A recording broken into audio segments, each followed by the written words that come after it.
Reborn. Evolving from Nothing Chapters 91 to 100. Chapter 91. Surrounded. On the same planet Dorian was on, several hundred miles to the north of him, a large, white mansion could be seen, set in the deepest recesses of a wooded forest.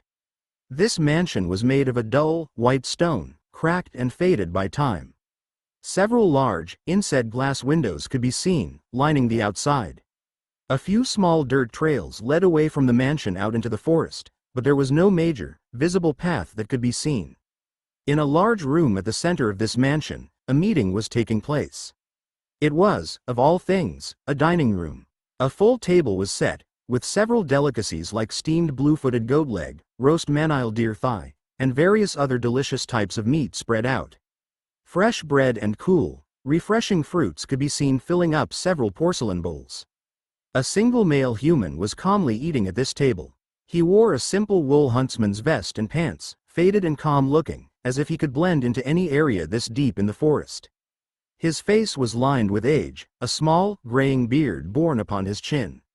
His eyes were a placid brown, reflecting his peaceful demeanor. He was currently holding up a fork, staring at a particularly juicy-looking piece of meat. He took a slow bite of it, savoring the juices and fat, before setting it down, wiping his hands on a small napkin. Report, Bathel. His deep voice matched his appearance, not a hint of tension or stress found in it. 3 other men could be seen standing near the table, looking attentively at the eating hunter. Each of these men wore long brown robes and had faces that were painted over with brown and green paint, making them look virtually indistinguishable. We've fully suppressed the Tasman family. There should be no chance of a resurgence from them. We've also managed to influence the Barkle archives to withdraw their support from the fledgling Mons Alliance. One of the 3 men spoke aloud, stepping forward as he gave his report. The woodsman nodded. Well done. He turned his head slightly, gesturing to the second man. Kylo, your report? The second man stepped forward. The Balt mercenary team has been successfully eliminated, with minimal losses. The Merchants' Union representing the Kingdom of Sandra has been taken over. But, the man paused, looking vaguely uncomfortable underneath the paint on his face. But, the hunter's voice was calm, not a hint of emotion in it. But we hit a minor snag in an unexpected place. Kylo shrugged. We hired the Blacktooth Knives, a B-rated mercenary team that has acquired some in the southern regions of the continent. Their target was the daughter of retired Captain Holden from Golden Moon and her Warrior Women team. They're B-rated, and with the element of surprise plus the intel we gathered, it should have been a done deal.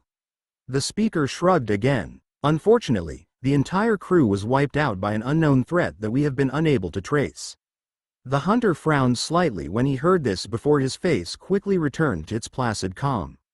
I see. A drop of sweat fell down Kylo's face.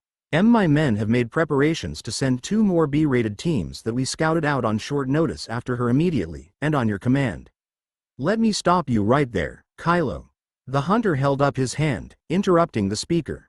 You originally hired a B-rated mercenary team to take out one of the targets, yes? He stared at the second of his subordinates calmly. Yes, sir. Kylo nodded. And now that the B-rated team failed, you want to send 2 B-rated teams? Yes, sir. Kylo nodded a second time. The hunter sighed. And what would you do if those 2 teams failed? Send 3 B-rated teams? Maybe a B+ rated team? The hunter continued, his voice still calm. Incrementally increase the strength of the teams you send after the target at a rate that will just barely match their potential growth or strength gain. A hint of irritation sank into his words. Sir, I don't think. Before Kylo could respond, however, he was interrupted again. Yes, that appears to be the issue. The hunter waved his hand sharply. If a threat arises, the most basic principle is to stamp it out immediately. Even a minor incident can explode into a major one if not addressed promptly and with full seriousness. His eyes flashed. Captain Holden may be a mere, injured shell of what he once was, but he was still a captain in Golden Moon that almost reached the king class. Killing him would spawn an inquiry that would be troublesome to avoid. While we can't deal with him directly, taking out his lifeline, his daughter and her rising team, is more or less the equivalent of removing the threat he poses. Weeds must be plucked as soon as they are noticed, not allowed to grow. If we are to take control of the shadows of Paxitol, we must first snuff out sources of light beyond our control. As the hunter finished speaking, a rich, kingly aura surrounded his body. He waved his hand, motioning for his subordinates to temporarily leave. He sighed as he watched them exit, turning his head to look back at his food. His previously calm face scrunched up in a distorted visage of anger and scorn. I am surrounded by idiots. The way of the sword is mysterious and wavering, hidden in darkness but also in light. A voice said, full of mysterious confidence. I see great wisdom in your words. Another voice responded, just simple logic. The first voice replied, you are wise. It is only through swordplay that perfection can be reached.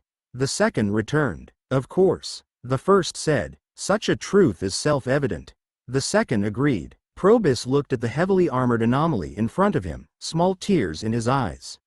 Friend, brother, he reached out with his arm, clasping hands with the warrior. To have met such a kindred and wise spirit as yourself, this mission is well worth it. Probus' eyes flashed with mystery as he let go of the anomaly's arm and looked out into the distant tree line, the air around him shivering. Indeed, never would I have expected to find such an intelligent specimen as yourself. You are clearly the smartest of your team.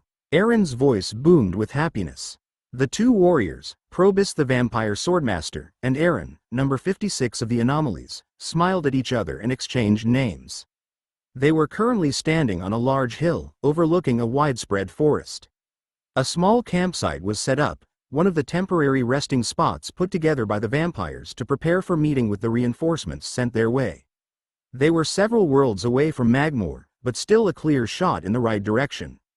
They had opted to travel through the world containing the Aurelius headquarters, avoiding the dangers of the Blizzeria route. At the center of this campsite was a large fire with a steaming, black pot that was at least a meter wide. Meat and vegetables sizzled on this pot, throwing up a tantalizing scent. Two figures were currently standing near this sizzling pot, arguing over it. Are you serious? You wiped out an entire herd of black-hoof deer just to experiment cooking with them? Sacrifices must be made for me to become the greatest chef in existence. My path is a hard one, but I shall be the true cooking king. Sacrifices? What did those poor deer ever do to you? Well, for one thing, they looked tasty. I hunted down all the ones I could find. I would share some pieces with you, but I think I may have wiped them out completely. You wiped out an entire species just to try cooking with them? Trajan's yell shook the air as he glared at the demonic-looking anomaly he had just met, his arms held up high. Well, yes, I will admit that it was foolish to not preserve more of the meat before I wiped them all out. That is not the key problem here. Trajan nearly fainted from rage. If he'd had eyes, they would have rolled up in the back of his head as he virtually frothed at the mouth. Zaphon shrugged. They're just deer. Trajan trembled. He knelt down all of a sudden, picking out a small stick from the fire that was roaring just a couple meters away. His movements were sure and agile, as if he could see. Some magic artifact or spell appeared to be aiding his vision. He held the flaming stick up and then threw it at himself. It knocked against his robe and fell to the floor. Oh no, Helena, we've been betrayed. See, the anomalies attacked us. I guess I'll have to defend myself. His voice was full of feigned concern as he clasped his hands together. Rain magic. Waterfall torrent. A huge stream of water shot down from high in the sky, concentrated in a meter-wide arm. This stream slammed into the demonic figure of Zaphon, knocking him several dozen meters away down the hill. Ha ha ha, foolish wizard. Zaphon's voice was full of cheer as he blocked the attack, steam rising off his body as he was covered in flames. I will be sure to wipe out 2 more species, just for you. R-A-A-A-A-A. Trajan's incoherent yell was full of rage as the 2 figures began to fight. Helena stormed out of one of the tents in the campsite, her eyes bloodshot. Her small button nose wrinkled cutely, her slim lips drawn tight. She wore a tight, blue dress that was covered in frilly lace, one she was preparing just to show Dorian. She glared at Trajan and Zaphon, and then turned to glare at the giggling Probus and Aaron, her short, shoulder-length black hair waving slightly. She buried her face in her hands. I'm surrounded by idiots. Out of the way. A loud voice cried out at Dorian, distracting him as he walked down the street. Dorian fluidly stepped back and to the side, turning around in bemusement. A troop of men carrying a covered palanquin ran past him, jogging down the street. The men carrying the palanquin were all big and muscular, wearing shirts with the emblem of one of the 3 Lord-class forces that inhabited Excelsior on their chests, that of a broken dagger. After meeting up with Bella and informing her he would travel with her, Dorian had the rest of the day to do whatever with. He had decided to take that time and spend it exploring the city, looking for things that could prove useful to him. There were no blood magic or preservation shops here, not that he could find. Excelsior City was a large city, a popular one full of hundreds of thousands of people. There wasn't, however, any exclusive city lord. Instead, the city was controlled by the 3 lord-class teams or groups that lived in the area, and used this city as a base for their operations. The planet of Paxital, while a lesser world, had so many connecting world bridges to useful places that it was largely used as a hub world and a base for many factions of mercenaries, magic groups, or alliances of various sorts. The 3 Lord-class forces that lived in Excelsior were all mercenary teams that were based here to go on expeditions to Blizzaria and bring in rare resources. Bella's warrior women team was one of those 3, the newest group. There used to be a 4th mercenary team, the Blacktooth Knives, but they had been wiped out in their entirety just a week and a half or so ago. Wiped out by Ariel, Dorian suspected, when she arrived through the red portal. Dorian appeared to have been stuck through some type of temporal disturbance due to the instability of the portal, and had taken roughly 2 weeks to make it through. Go on, then. Dorian shrugged as he watched the palanquin run past. The city was bustling, full of liveliness. Merchants barking their wares, warriors and wizards moving to and fro, chefs, servants, blacksmiths, farmers, all sorts and manners of people moving about. After Dorian had agreed to join Bella, they had talked for a bit about their plans. They were to set off tomorrow morning, moving with a chartered fast caravan, a type of magical fast transport artifact, at full speed across the continent to the east. They would travel by ship to the continent of Paschal, where they would travel further east towards the world bridge that led to Lansk, and from there to Magore. One of the reasons Dorian had opted to travel with them was because it would hide him. He was well aware that as a so-called anomaly, he was being hunted. Blending in and hiding with locals or regular wizards would provide him with a great deal of cover, especially if he needed to sneak past guards or hunters. Dorian didn't know if it was because of the luck magic she studied, but Bella seemed to take odd occurrences for granted. She had noticed that his arm had fully regenerated, healed from being chopped off. His mind flashed back as he recalled the short conversation. And that will be the most likely route we will take. It's possible we may encounter pursuers, but my women and I should be readily able to handle the teams they send after us. We're only known as a B-rated mercenary team in the Golden Moon Mercenary Alliance, after all. Bella had been explaining more about their plan. Dorian also learned a bit more about how some powerful groups were rated in the 30,000 worlds. The Golden Moon Mercenary Alliance set a rating scale for any organization or group, and gave them a rating. This applied not only for members of the massive, widespread Golden Moon Mercenary Alliance, but for any famous group in general. A B-rated team was one that contained at least 2 Lord-class wizards, or 5 Lord-class fighters. She had paused, staring at him in slight confusion. Weren't you missing an arm when we rescued you? She eyed him askance. Dorian looked over at his arm, and then back to her and shrugged. Yep. He didn't say anything else, unsure what to add. She stared at him expectantly. He didn't say anything. They stared at each other for a few more seconds. And now it's back? Seems like. They stared at each other for a few more seconds. Dorian felt as if he had to say something at that point. Maybe it grew back through luck? He didn't want to reveal anything about his ability to regenerate and his unique soul spell matrix to her if he didn't have to. Bella looked at him for another second. Oh yes, of course. Completely reasonable. She nodded as if that made perfect sense, letting it go. Dorian resisted the urge to roll his eyes. The common sense of these women seemed to be rather off. The flashback to the past ended as Dorian laughed aloud, feeling a weight rise from his heart. He smiled. Ever since that voice came into his head, the world had seemed to become a harsher, darker place. It was nice to take a minute to relax. Oi, you, hold on a second. As Dorian came out of his reverie, he realized he had inadvertently turned off the street he was walking on to a darker, edge alley. Unlike the mostly clean gray streets that could be found paved through Excelsior, The alley he was in was grungy and dirty. A pair of muscular men were standing in front of Dorian, shirtless and wearing only a pair of slack, brown pants. One of them cracked their knuckles threateningly, while the other glared at Dorian. They both had ugly, forgettable faces that had been injured or broken many times before. Their muscles, however, were very real, as were the scars that covered their bodies. The speaker was behind Dorian, a well-groomed man in a set of slim blue robes. He had short hair that was spiked at the end, dyed a dark blue color. The air around him seemed to carry a hint of perfume, giving him the appearance of a young master or affluent noble. Dorian glanced back at the men blocking one section, and then at the man in front of him. The two behind him were at the Grandmaster class, and were clearly weathered fighters.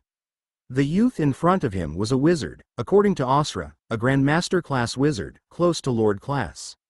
He was either older than he appeared, or extremely talented to have reached the Grandmaster class at such a young age. But why were they bothering him? Such a powerful group couldn't be mere nobodies. It wasn't as if everyone could reach the Grandmaster class. "I'm afraid I'm going to need to inspect your spatial ring, friend," the wizard began, giving Dorian a small smile. "I've picked up that you're holding on to a dangerous artifact or treasure. I couldn't let myself rest if you injured yourself with it." The youth's eyes flashed as he held out his hand. Dorian tightened his fists, his eyes narrowing. He appeared to be surrounded. Chapter 92. Unexpected. Like this? Yes, exactly. With a natural treasure like this fire-aspected golden leaf in your spatial ring, alongside the trove of other magic herbs you have, there is a non-zero chance of a dangerous interaction or explosion. Here, I have a spare spatial pouch you can have. Dorian smiled as the friendly wizard, a man named Quint he learned, handed him back his spatial ring, intact with all of his belongings, as well as a gold-colored leaf, tinged with red and a small brown pouch.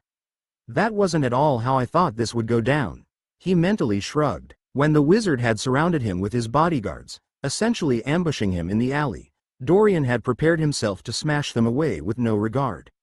He was a powerful, Lord-class expert now. No longer did he need to cower or run. His initial expectations had been proven completely wrong. Back on Earth, he'd read some fantasy stories where thieves would ambush someone in a dark alley, robbing them of their belongings. He'd thought he'd found himself in a similar situation. He'd even handed over his ring to see what the wizard would try.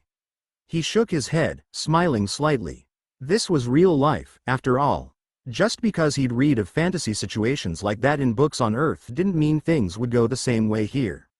"My apologies for the rude interruption," the wizard said, bowing slightly to Dorian. "The danger present to you, and to those around you, was too severe." Dorian looked down at the golden leaf. He had been gifted it earlier by Bella. It was a rare natural treasure, according to Osra, one that was imbued with fire energy, as well as strings of life energy. It was a useful ingredient in forming pills that healed injuries to the soul, and could also be used to gain a temporary feel for the law of fire. He didn't know what he would do with it yet. With his Ifrit form, Dorian didn't feel like he exactly needed a closer connection to the law of fire. Even when he practiced his magic in his other forms, he still maintained a strong connection that vastly accelerated his learning speed. He could now perfectly cast the fire magic, flame sword spell, an earth-class spell. He'd gained such a mastery for it that he felt comfortable starting a new spell later on today. Fire magic. Blazing sword. A complex, sky-class spell. The first sky-class spell he would attempt, skipping over other earth-class spells. It was very similar to his flame swords in that he was forming a sword made out of fire. Only, this sword would be much larger, at nearly 5 meters in length. A powerful, destructive spell. The gap in difficulty and complexity between each spell was significant. However, Dorian's Ifrit form was essentially a cheat when it came to fire magic, one that he intended to take full advantage of. They weren't called the rulers of flame for nothing, after all. "No, you're fine. It's rare to meet someone with real, honest intentions." Dorian spoke aloud, his focus returning to the blue-robed Grandmaster wizard. He was honestly surprised by the genuine concern the wizard showed. After living in the 30,000 worlds for as long as he had, he'd come to expect dishonesty and betrayal. If it was real, that was. Dorian couldn't help but hold a slight seed of doubt. "Ah, well," the wizard began, patting on his shoulders as if to build himself up. As a member of the Free School of Thunder, it is my obligation to warn others of the dangers they may be in. He said grandly. Well, he attempted to say grandly. His tone fell rather short, though he gave it a good try. He didn't quite have a deep enough voice to make it work. The name vaguely rang a bell in Dorian's head. When he'd researched the powers in the 30,000 worlds, he'd read a few side notes about groups that were powerful, but not as significantly powerful as, say, the Boral Autarky. The Free School of Thunder was one of them, if he recalled correctly, but he wasn't too sure. The information he'd read had said little about them.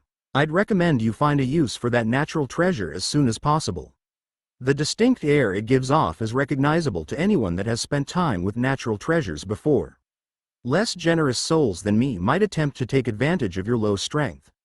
Quint nodded at him, giving him advice. Dorian smiled internally. His human form, indeed, didn't give off a particularly powerful aura. His true strength, however, was far from weak. Still, he appreciated Quint's kindness. Well, thank you anyway. I will take your words to heart. Dorian shook hands with the odd wizard. Yes, so will I. They were good words. Quint nodded, completely serious. Well, I must be off. I have a long journey to make, to a land of danger and peril, full of great treasure and wonder. To a set of ruins that are legendary.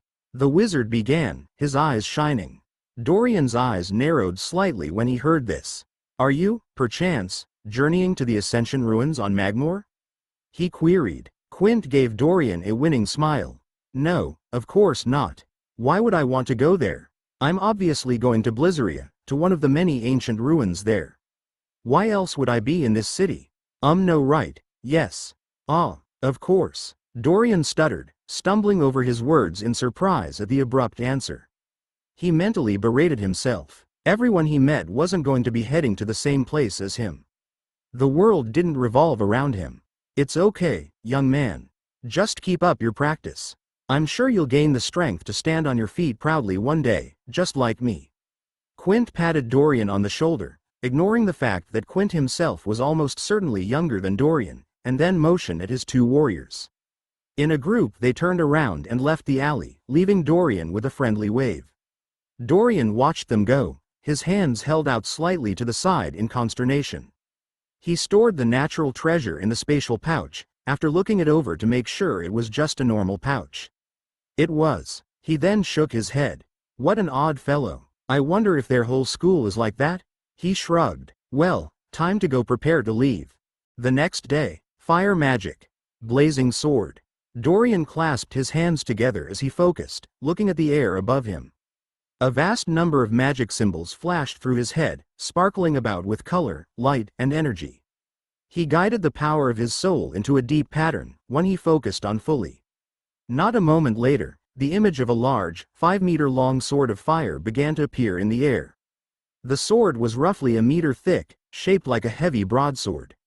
Sparks and embers fluttered off of it, cascading into the air.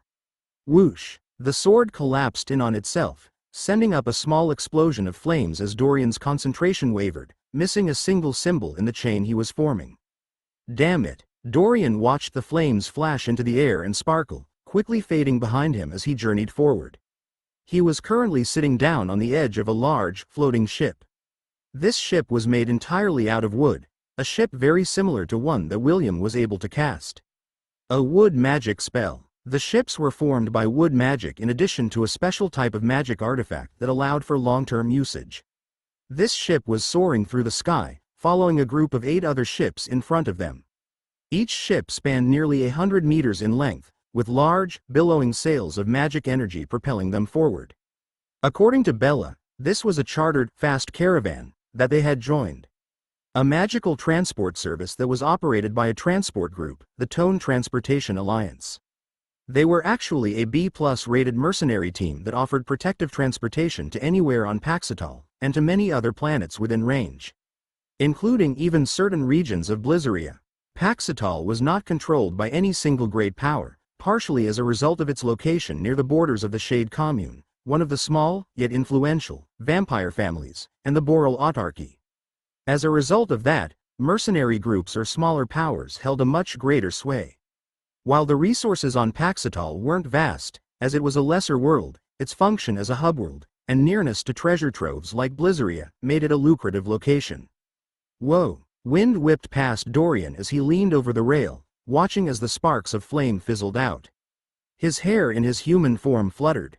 There was an invisible layer of energy protecting the ship from any discordant wind as it soared across the continent, flying at a fast speed.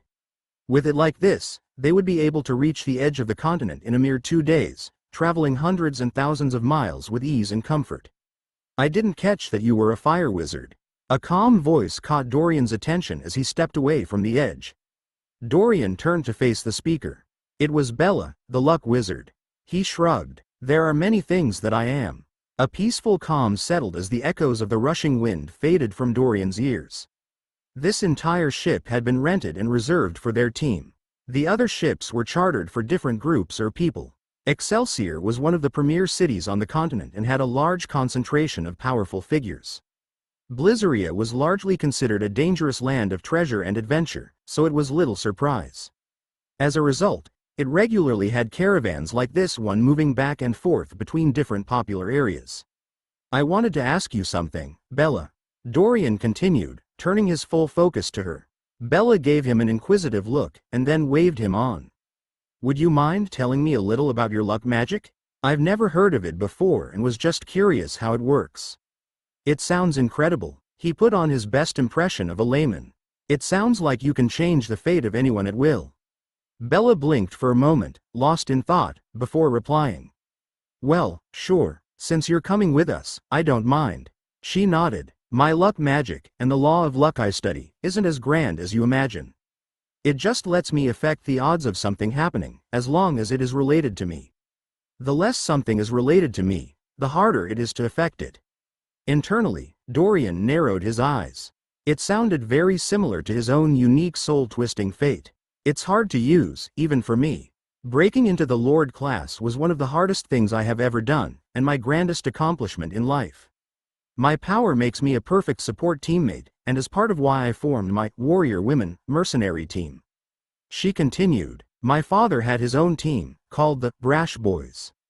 A ridiculous name, I know, but he was a bit ridiculous in his time. She smiled as she talked, her eyes growing distant as she spoke of her father. Dorian nodded, listening attentively.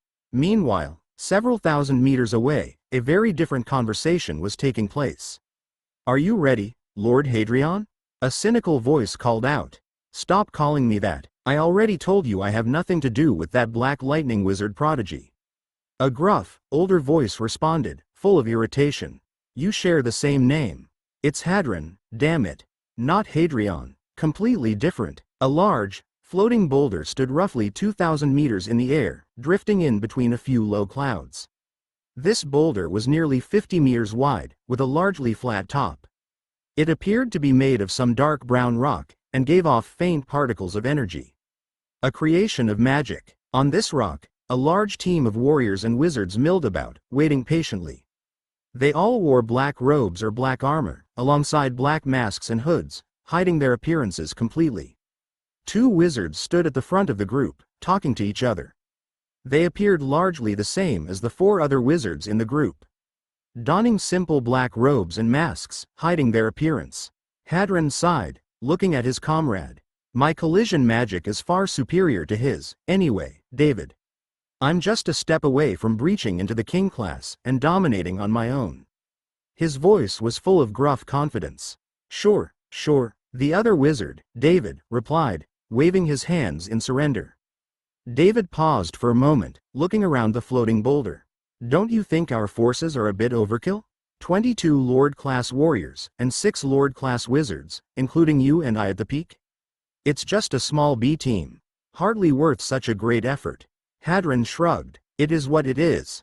Leader wants no room for error or mistakes. You know how he is about little things. We must be getting close to taking over Paxitol. Now, Hadron's eyes flashed under his mask as he looked forward, into the distance. At a caravan of wooden ships that were soaring through the sky, passing by them right now.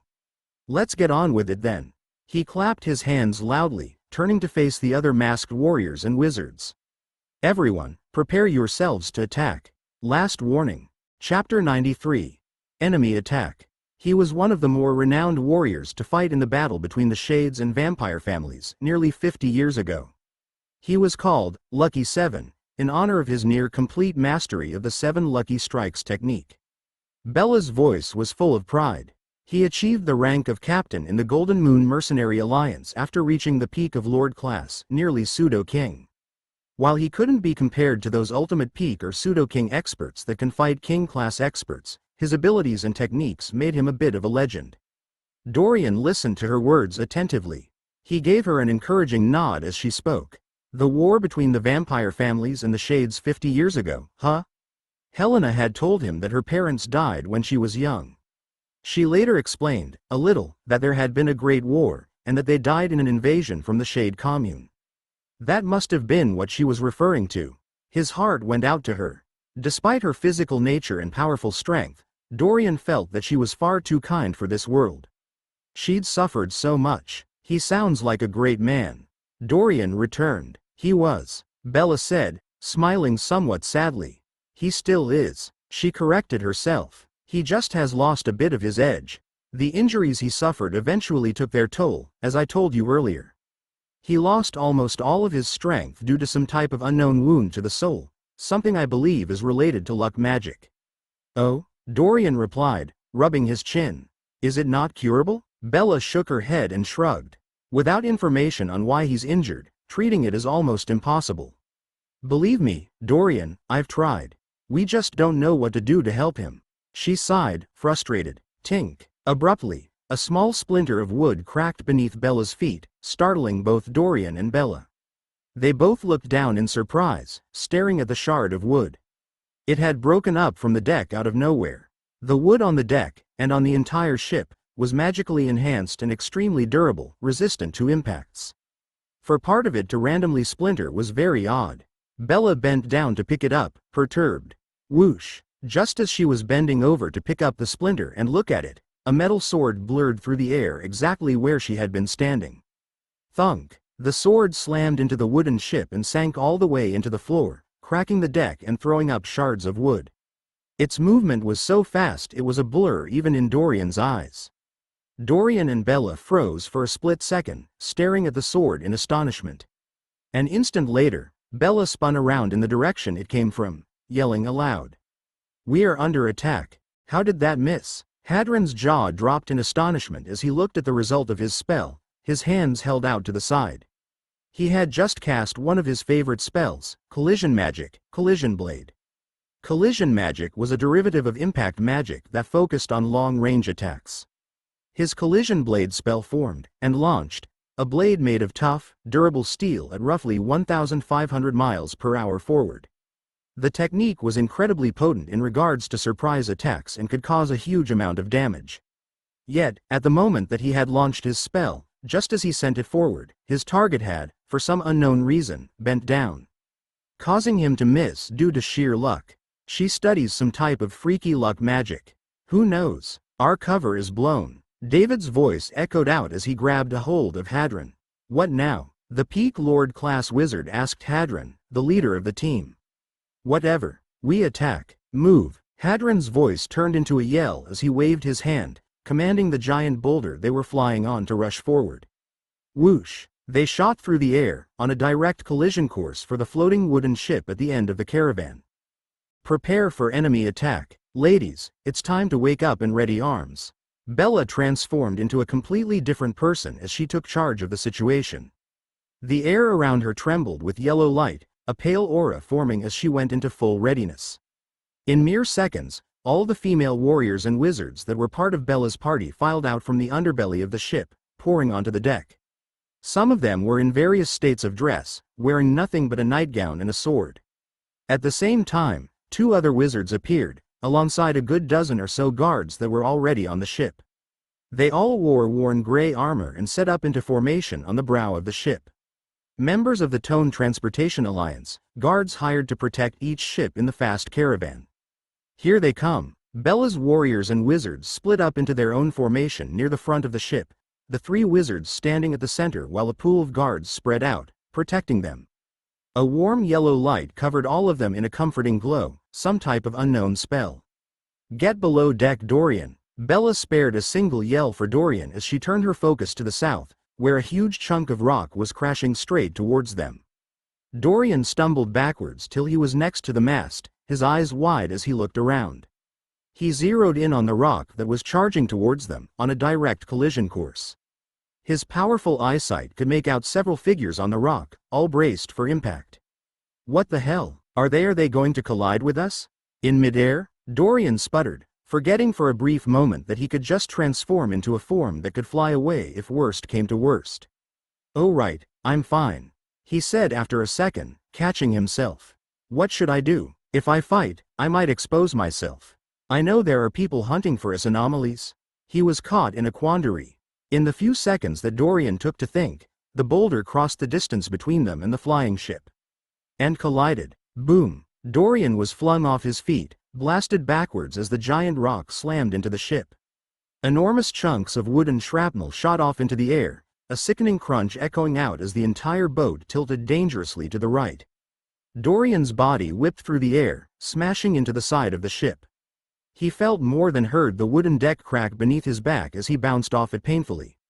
He sailed towards the edge of the boat, about to pass over it. His eyes opened wide as he saw this, ignoring the pain in his body. Just as he was about to fall off the ship, Dorian's hand cut down towards the wooden railing, reaching to grasp onto it. And missed. Oh come on, Dorian yelled out loud, mentally swearing. He fell completely overboard the side of the flying ship. His body free fell through the air, tumbling in the wind as he flipped over.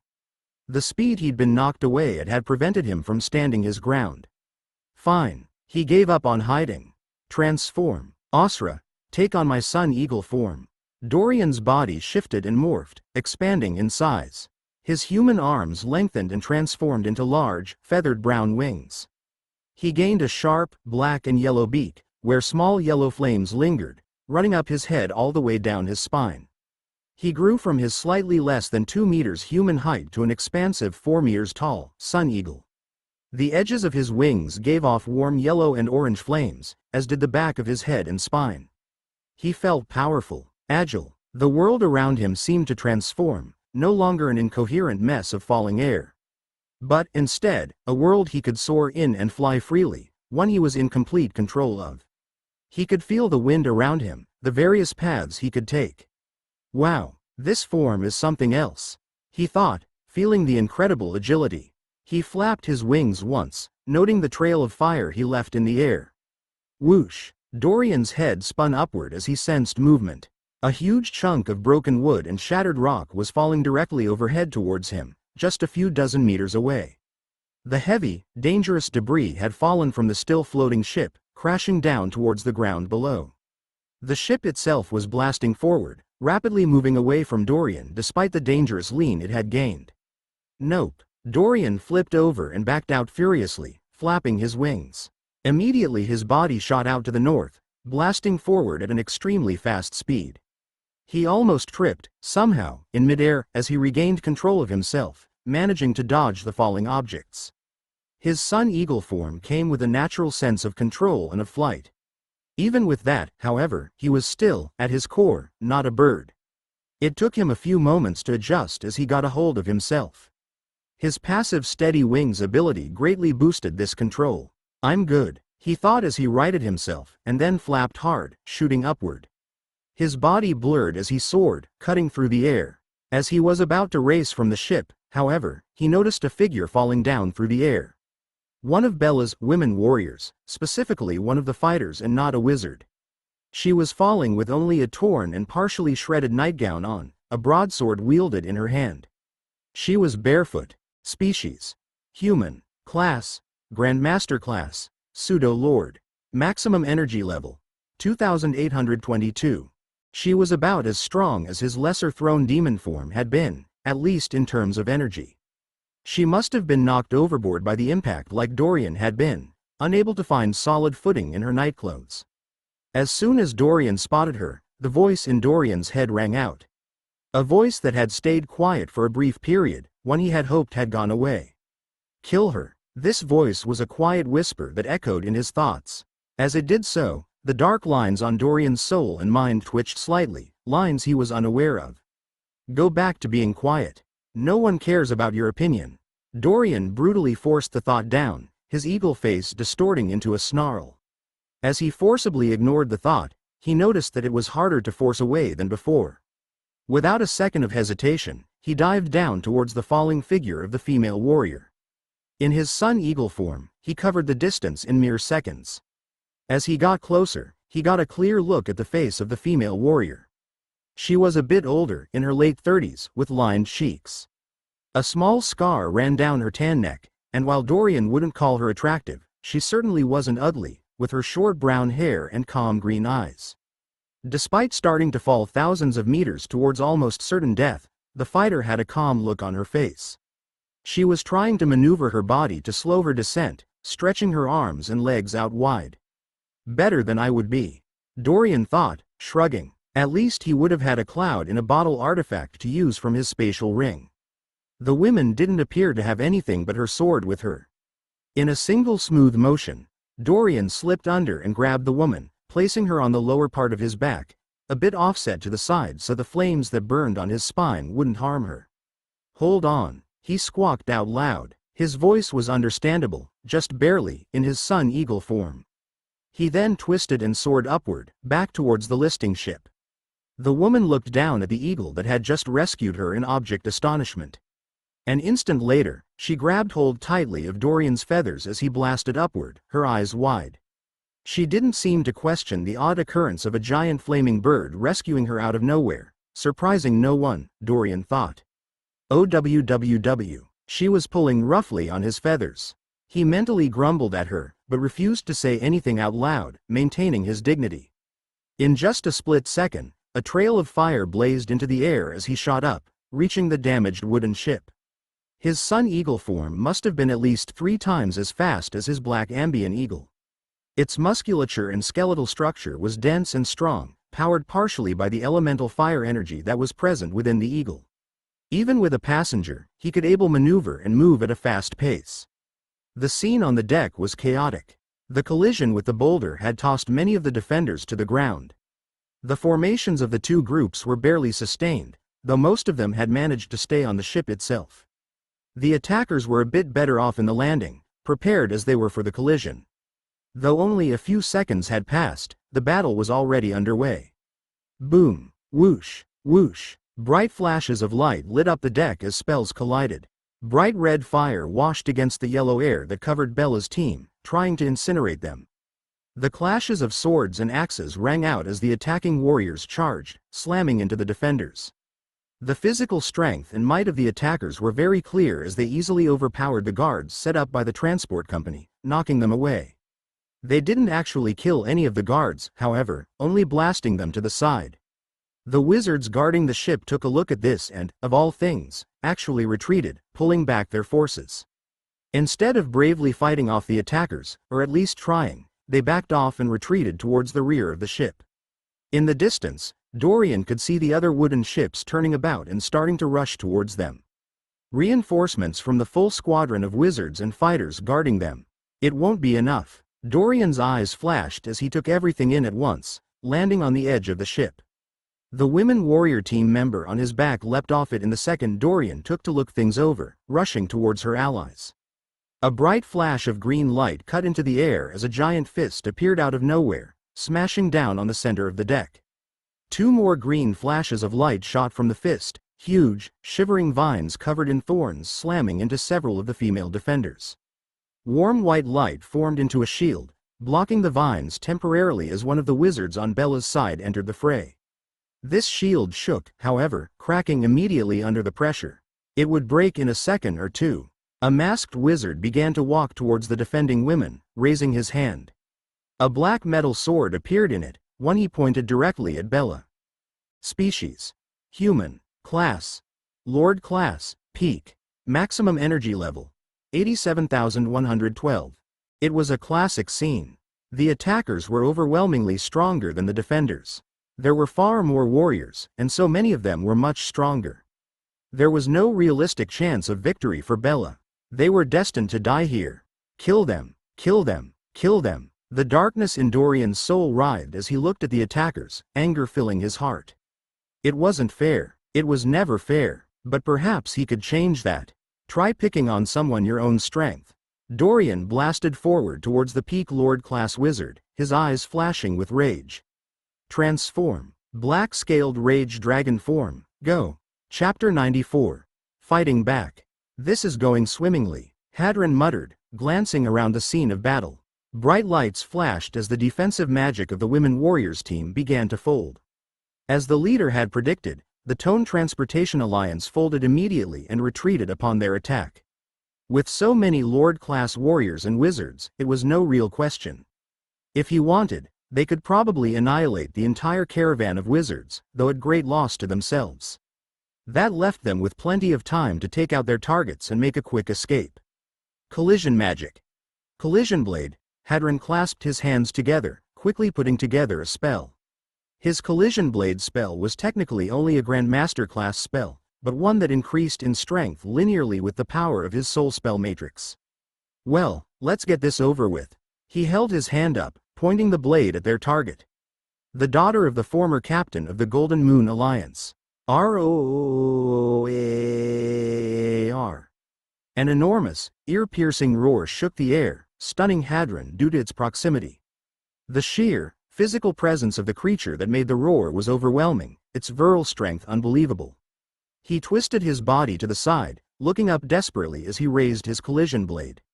Even in the depths of a surprise attack, he was still a powerful, Lord-class wizard, seasoned by many years of tough living and missions. Lao, before he could completely finish casting the spell, he felt an enormous impact on the side of his chest. This blow shattered his innate barrier in a literal fraction of a second. He managed to mutter out the beginning of a word as his body took the impact, and literally exploded into paste, blood spattering everywhere. Killed instantly. Transform. Black-scaled rage dragon form, let's go. Dorian's sun eagle form instantly shifted, expanding and growing in size to a towering 7 meters. Lustrous, dark scales covered his physical body as it exploded outward, his wings stretching to a much larger size. A network of spikes ran up and down his spine, while a long, sinuous tail grew out from his rear. He grew a pair of tree-trunk-thick arms and legs, bulging with muscles and strength.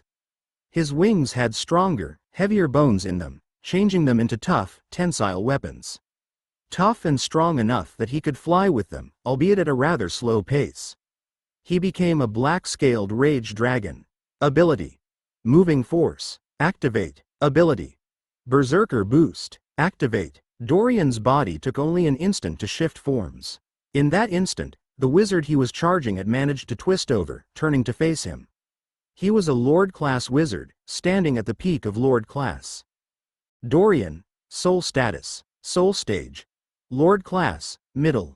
Health. Perfect. Energy. 39,982 39,996. Dorian was only at the middle of the Lord class. In terms of raw energy, he was outclassed.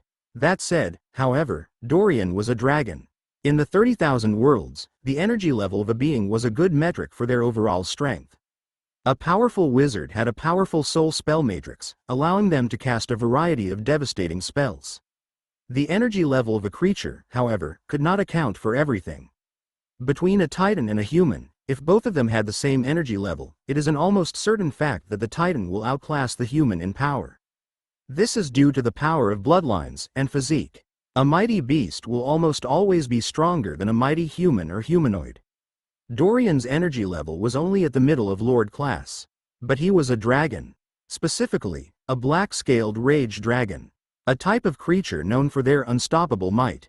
After the second Dorian took to cross the distance between himself and that wizard, taking the fighter by surprise, Dorian slapped down with his right claw, slamming it into the wizard. He felt a slight bit of a resistance as the innate barrier of the wizard struggled against him, and then collapsed. An instant later, the wizard died, unable to protect himself. This also highlighted the difference between Lord-class wizards and warriors. Some spellcasters, like Helena, were capable of facing king-class threats and surviving. Incredibly skilled, agile, and mighty, she was an example of a genius Lord-class wizard. The wizard before Dorian wasn't weak. No one that reached the peak of Lord class could be. But in terms of skill and technique, he couldn't hold a candle to Helena. Energy level and class was a good baseline for strength, but it wasn't everything. Boom! The part of the ship that Dorian landed on cracked as he knocked the remains of the wizard away, sending up shards of wood. His abrupt expansion had knocked away several warriors, sending them near the edge of the deck. Kill them, welcome them into the silent embrace of chaos. The voice in Dorian's mind shivered, almost in pleasure, as Dorian attacked. He ignored it, turning his focus onto the remaining attackers. Whoosh, whoosh, thud. Dorian felt 2 blows slam into the right side of his body, knocking him towards the women warriors team. He winced as he felt it, feeling several of his scales crack. Small trails of blood leaked down his chest and back, tiny puncture wounds dotting his body. 2 quivering vines, covered in thorns, had just slammed into him. Each vine must have been a meter thick, and more than 100 meters long, shifting and turning in the air like snakes. Dorian's chest heaved as he stood up on his back legs, the wooden deck of the ship buckling slightly more under him. Black flames. Ability. Black flames. Powerful flames that contain the essence of darkness in them. These flames are deadly and can melt through almost any substance if given enough time. They rank towards the middle in strength in regards to all dragonfire, and can be found in black dragons, some breeds of darkness dragons, and other darkness or demonic-related dragons. Whoosh! A huge fireball of black flames shot from Dorian's mouth, slamming into the twisting vines. This fireball melted right through the vines, shredding them into 2 in a second, with only a brief instant of resistance. At the same time, Dorian felt several pinpricks of pain. Grr! He let out a loose roar, twisting his body to the side violently. Boom! 2 Lord-class warriors had plunged their blades into his side, rushing up at him. Dorian felt a corrosive strength seem to seep into his blood from one attack, while the other attack carried with it a burning power. Dorian's body knocked them both backwards, sending them near the edge of the ship before they managed to stab into the badly damaged wooden deck, holding on. Thud. Arrrgh. A heavy impact slammed into Dorian's back as he turned, cracking at least 1 or 2 bones. Dorian spun about yet again, lashing forward with his claws against another Lord-class warrior, one that wielded a huge mace. He felt a sensation of weakness from this blow, one that seeped into his bones. Attack after attack rained down on Dorian as he took a beating, being surrounded on all sides. The team he had blindly charged in against was an adept one. While none of them were genius warriors or wizards, they were all experienced and coordinated fighters. In a span of 3 seconds, Dorian had suffered from nearly a dozen separate attacks. The warrior women team, meanwhile, were managing to hold on securely, fighting against only a handful of Lord-class warriors and a single Lord-class wizard. Dorian's eyes flashed, a bloody rictus of a smile stretching across his face despite the injuries he was taking. The info on the ability he had activated flashed into his mind. Ability. Berserker Boost. A mighty, strengthening ability. The more physical damage one takes while this ability is active, the greater a creature's physical strength and power will increase. This mystic ability is rare and can be found in rage dragons, rage demons, and embodiments of rage or pride. It draws upon the natural laws of the universe to temporarily adapt the muscular makeup of a being. Power, power, ha ha ha ha. Dorian didn't feel any of the injuries. Instead, he felt an overwhelming sensation of raw, physical might. Dorian, soul status, soul stage. Lord class, middle, health. Okay, injured. Energy. 76,224 39,996, boosted. His eyes flashed a second time as he saw his boosted energy level. While energy levels didn't mean everything in a battle, nearly doubling his energy level was still an incredible increase in strength. Especially when this increase was a direct result of his physical strength increasing due to his Berserker Boost ability. Condense. Dorian activated his Condense ability. His huge, 7-meter-tall stature shrank in an instant, replaced with a smooth, 3-meter-tall draconic form. His black scales became denser, his entire body and muscle structure becoming tougher and more tensile. Dorian, soul status, soul stage. Lord class, middle. Health. Okay, injured. Energy. 152, 224 39,996, boosted, condensed. Dorian blinked. The world around him seemed to have slowed down somewhat. He looked down at his sleek, shining black claws, and then around the deck, his eyes widening. Everything seemed to be moving in slow motion, to some degree. You may only maintain this form for 8 seconds before the strain is too much. Asra's voice rang out in his head, helpfully informative. 8 seconds? Dorian smiled. That's plenty. His body blurred forward as Dorian shot across the wooden deck, landing in front of the 2 attackers that he had just knocked away. The wooden deck beneath him exploded into shards of wood, 2 huge imprints of his clawed feet damaging it at the force of his leap. They were both wearing black armor and black masks, covering up every portion of their body. Asra told him they were both at the early Lord class stage, warriors, not wizards. His perception of time had increased with his boosted energy level.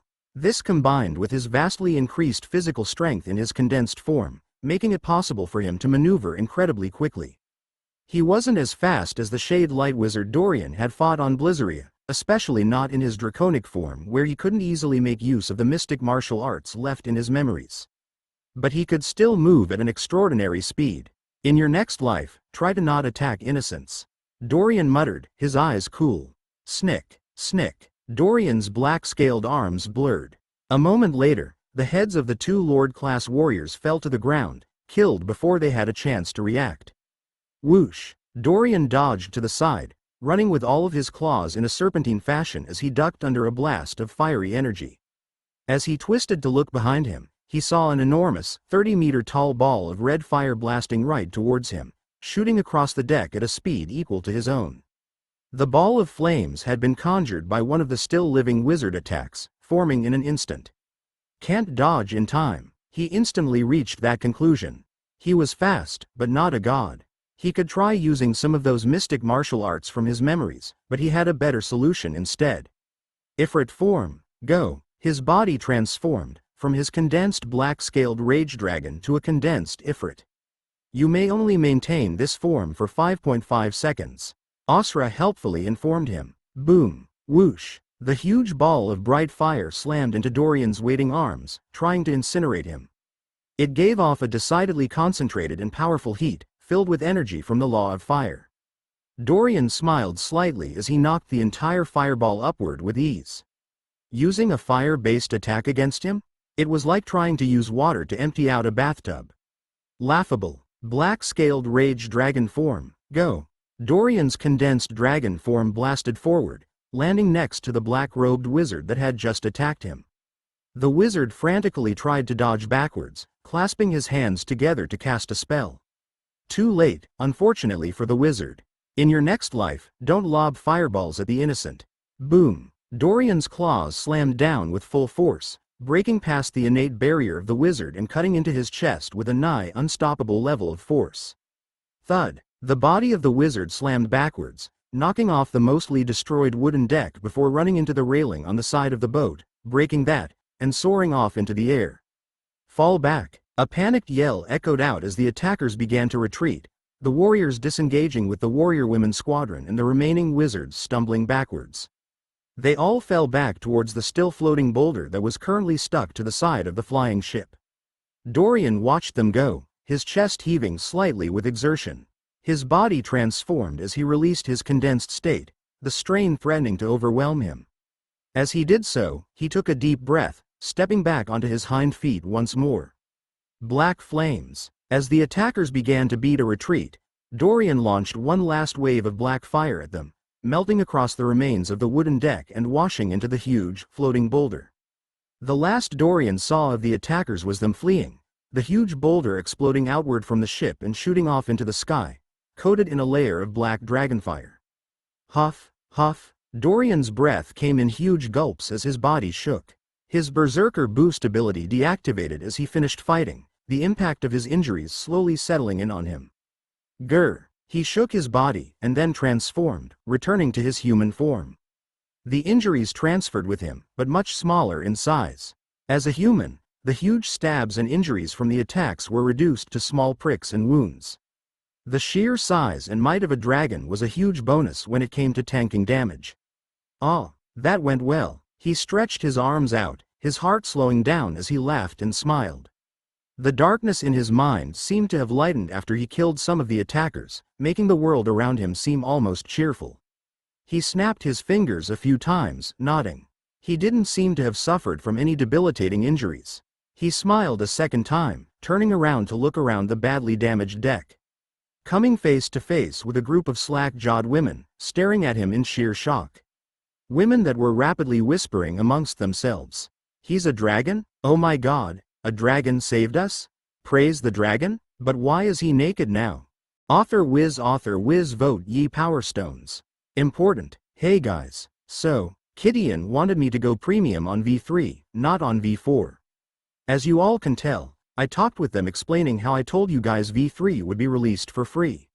And it was. All of you read it without having to unlock it at all. However, with that said, I still have to work with them. I can't delay forever, keep free perm. So, I wanted to give you a heads up. V1 half will always be free to read, but V3 will be made prem sometime in a couple days. Chapter 95. The Return of the Godly Dragon. Dorian looked at the giggling team of female fighters and wizards. He then looked down at himself. He was indeed naked. Whenever he transformed into a different form, it was a simple fact that his clothes didn't transform with him. His evolving soul spell matrix was magical, but not that magical. Despite his present situation, Dorian felt great. His mind and mood were incredibly lifted. For the first time since he was on Blizzeria, the darkness in his head had raised itself, a darkness that had been dragging him down constantly. It seemed to go away after he went with what the voice in his head had wanted him to do. Dorian looked at the women. Still naked, of course. The women looked back. He blinked. Do not question this godly dragon. Dorian's voice boomed out, full of authority and grandeur as he did the only thing he could think of, and struck a majestic pose, his hands on his hips. He poured his every inch of willpower into forcing himself to not blush, demanding fate obey him in this regard. At the same time, he secretly cast the fire magic, fire flower spell. He infused the spell with his black flames, giving them greater potency. Whoosh! A wreath of dark-colored fire burnt into existence, surrounding Dorian in a glorious haze of light. His eyes glowed with mysterious light as he stood looking at the women expectantly, smiling internally. The flames didn't hurt him, but instead clung to him like a layer of clothes, shaped like various flowers.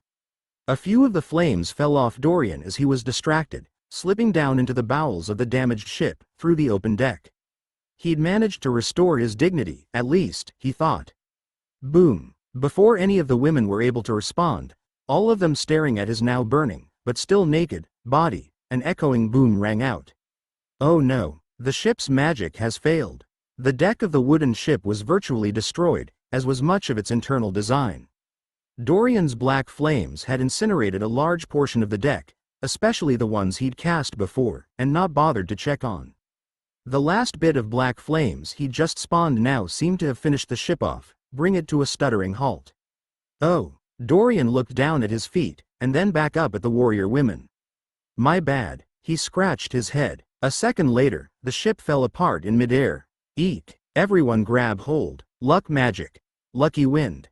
The female mercenary team stayed together as the construct of magic dissipated into debris. Bella cast some sort of spell, creating a comfortable-looking yellow breeze that seemed to wrap around everyone, holding them tight in the air.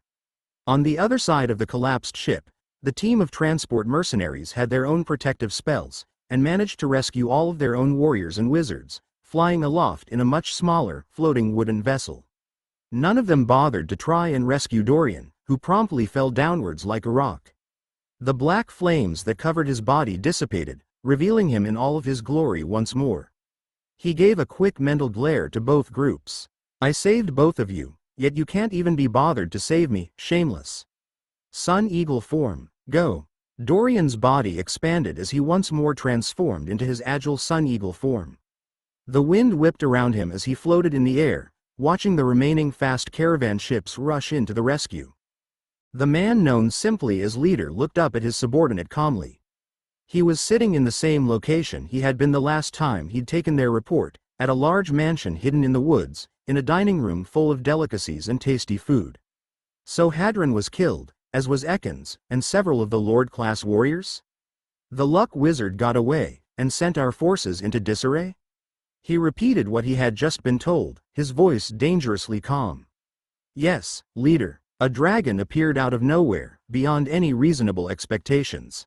It was a powerful one, too, that was able to shapeshift and move quickly. It launched a surprise attack and heavily damaged our forces. The speaker was, like most of the men, dressed in a set of black robes, wearing a black mask to hide his features. The secret organization run by the man known as leader had hidden identities as a requirement, though most of the Lord-class wizards and warriors inside it had some degree of fame, and the masks did little to hide that. He sighed, rubbing his forehead. His forces were stretched all over Paxatal, hedging his control in a wide, sweeping net. He maintained his expressionless visage. You are dismissed. Tell the remaining team members there to rest and recover, and then wait for new orders. He waved his hand at the masked figure. The figure bowed and backed out of the dining room, vanishing, leaving the man known as leader alone. He sighed for a second time, his face twisting with raw emotion. His hands trembled. My plans have hit a serious snag. Controlling Paxatal has been smooth running up till now. He muttered, his words a quiet, angry whisper. He'd been working on this for years. Taking out threats, silencing enemies, cobbling together men and women into a group that held more than 100 Lord-class warriors, and a good dozen or so Lord-class wizards. Not expansive, by any means, but a sizable force, formed from his own ambition. An ambition to control an entire world on his own, and not a useless world. But one with connections, one sought after. Paxatal, a world that wasn't controlled by any major power, yet in a pivotal location, was perfect. And in a single day, he'd already lost 2 of his Lord-class wizards, including one at the peak of Lord-class. A situation that had never happened before. His first significant setback in quite a time. The air around the simple-looking huntsman twisted, a bright blue aura appearing. A kingly, powerful air. This aura was unique, one that gave off a feeling of majesty and honor. A feeling of overwhelming pride. Small, demonic scales appeared on the face of the huntsman, transforming with his anger. He went from looking like a regular human to like that of an angry and furious demonic being. Grr, no stop. The hunter's hands trembled as he grabbed a hold of his chest, forcing himself to calm down. The feeling of overwhelming pride remained, however, as he regained control. His eyes flashed. If you want something done right, sometimes you have to do it yourself. He stood up, his eyes slowly turning to the west. He nodded. You have to do it yourself. O naked godly dragon Sama, thank you for your rescue. Can you just call me Dorian? Also, what is with this, Sama, business? That sounds like something from a completely different culture that has nothing to do with yours. Of course, naked Dorian Sama. Not better. Dorian struggled to not sigh in frustration. After he'd saved the women and revealed his draconic form, the female warriors and wizards had looked at him with eyes of worship. They also seemed to look at their leader, Bella, in a similar light, as if crediting her with Dorian's appearance. Lady Annabella, your lucky chances have proven too powerful. You have saved us once again. The women gushed over their leader. They were currently traveling on one of the other wooden vessels in the fast caravan. This particular boat was originally chartered by a group of merchants. The merchants had welcomed the female mercenaries with open arms, a friendly gesture that warmed Dorian's heart. Strong, ranked mercenary teams or companies were very common on Paxatal, and many of the populated worlds controlled by humans, Dorian learned. For worlds under the control of the Shades or vampires, or the many lesser worlds that held few rare resources, they were a much rarer sight. According to Bella, the weakest B team had at least a single Lord-class wizard in it. Teams below B class held no Lord-class wizards. The strongest ranked teams, the A+ ranked, contained powerful King-class members. There were also 5 legendary S-ranked teams, led by the leaders of the Mercenary Alliance, the 5 Mercenary Kings. Dorian had actually run into a mercenary team before, a group of Ethmen traveling and escorting a caravan to Taprisha. That team had been too weak to be notably ranked, however. They were almost at the end of their destination, the edge of the continent, only a couple hours away. The transport company had apologized, and, of all things, given them a full refund. One of the reasons the mercenary team running these caravans was famous was because of the protection they offered. Failing to offer protection, even in cases where it was beyond their control, was a breach of contract set by the transport mercenaries. While it might seem unfair to the transport team, terms like that were a staple for protective mercenary companies, in order to maintain their reputation. As a result, they received a full refund. Well, the women warriors team did. Dorian hadn't paid for anything in the first place. Bella looked at Dorian, her eyes misty. Dorian looked back, and then glanced to the side, feeling a bit out of place. The wind whipped past as their vessel sped along, the fading evening light giving the world a calm, peaceful appearance. They drifted through some low-hanging clouds, following a meandering path towards new destinations. Bella waved away her allies, leaving her alone with Dorian, at the prow of the ship. Truly, thank you, Dorian. I would like to apologize for failing to see the power you hold. I had eyes, but could not see. We thought we would protect you, yet it was you that protected us. Her voice was full of sincerity. Dorian shook his head. It's fine. They attacked me as well, I was only defending myself. He also would have liked to absorb some growth energy from the foes he'd killed, but unfortunately the ship collapsed and he ran out of time. A waste of several Lord-class soul spell matrices. The energy points Dorian absorbed from various creatures or magical artifacts were a staple for his evolution. These points were tied to the life force or latent energy in a creature or artifact. Still, you have my eternal gratitude. They were silent for a moment. Bella then continued, my women warriors aren't able to continue to Magore right now. Several of them have taken serious injuries that will take time to recover from. We are planning on taking a land caravan once we reach the edge of the continent at Tonto City, and lying low for a bit, to avoid our pursuers. Oh? Dorian frowned. He couldn't afford to waste any more time, he needed to reach Magore as soon as possible. He didn't know how long it would take to find the treasure to resurrect William. It seemed he would be parting ways with the women, and traveling on his own from here. Yes. Bella paused, her mouth twisting slightly, as if making a decision. I know you only came with us because I promised to reward you, she began, motioning with her hands. However, I really don't have anything else I can give you, to thank you, so I've decided to give you all the info we have about the Ascension ruins. I know it isn't much, and you might not even decide to go there, but I hope you will accept this.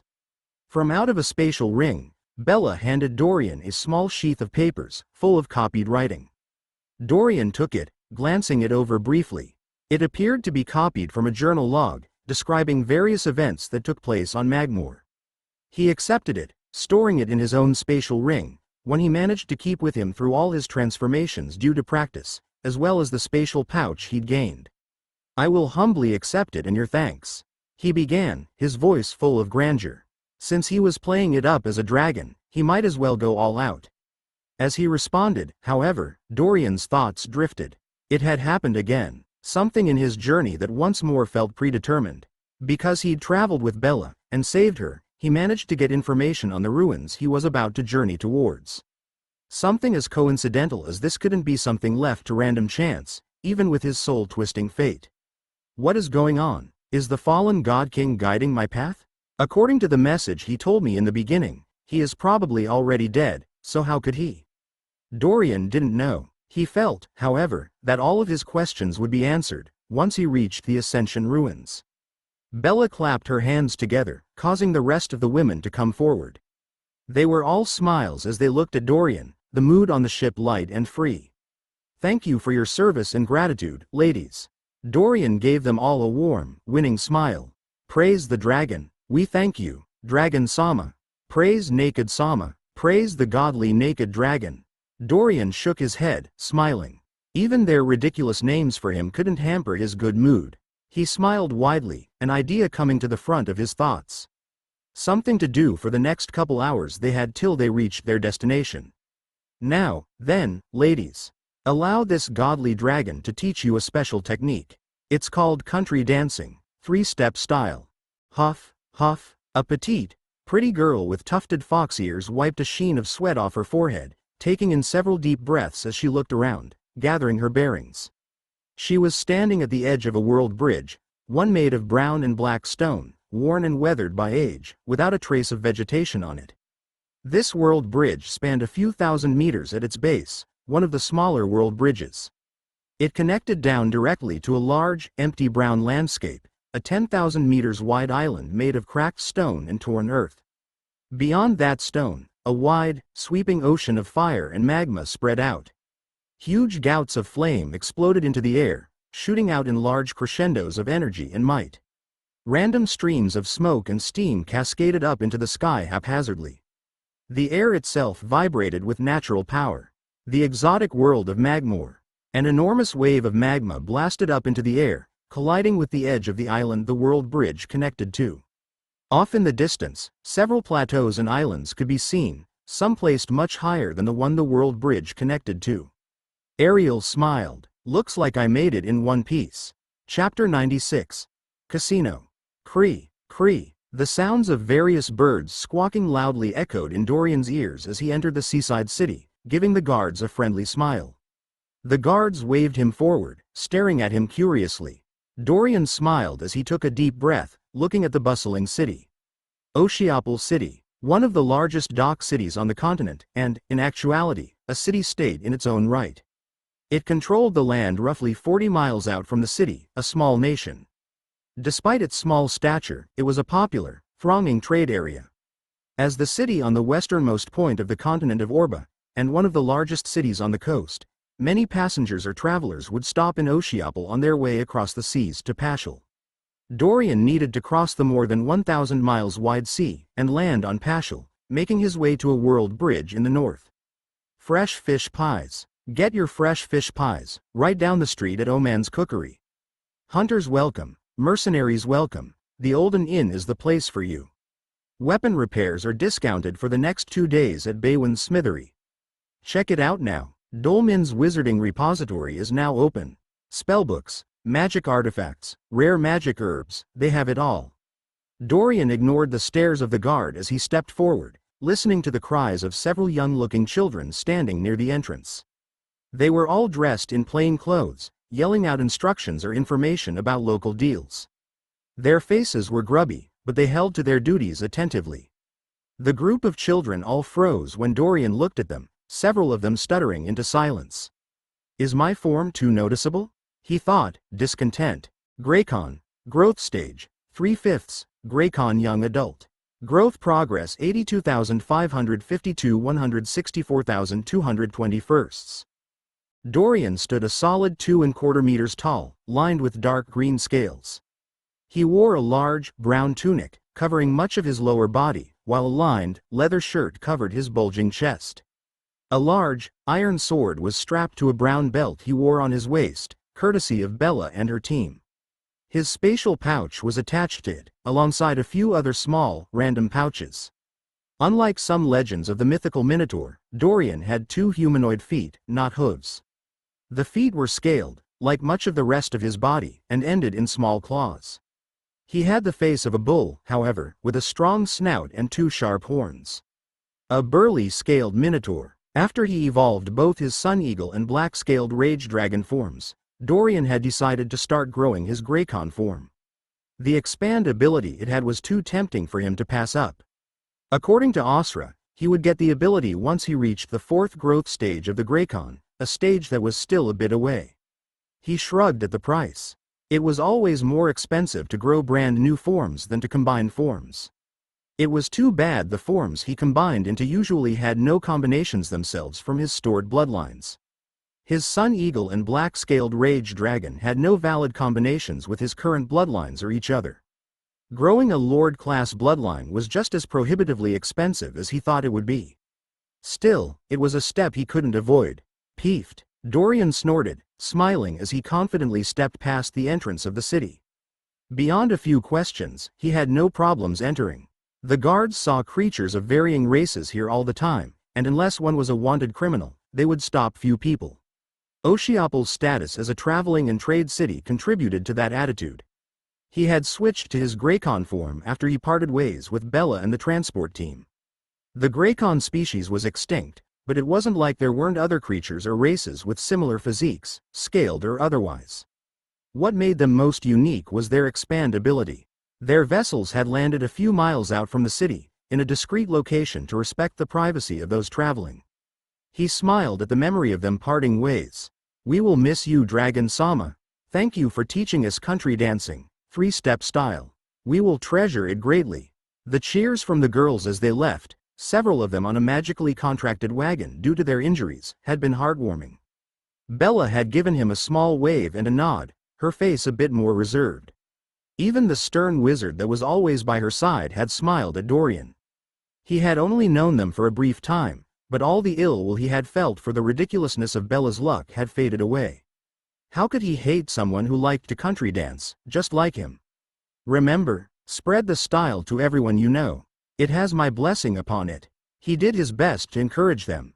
One could only improve with practice. He began to walk down the front street, passing by the boys advertising various locations. Oceopole City was similar to many other cities he had seen.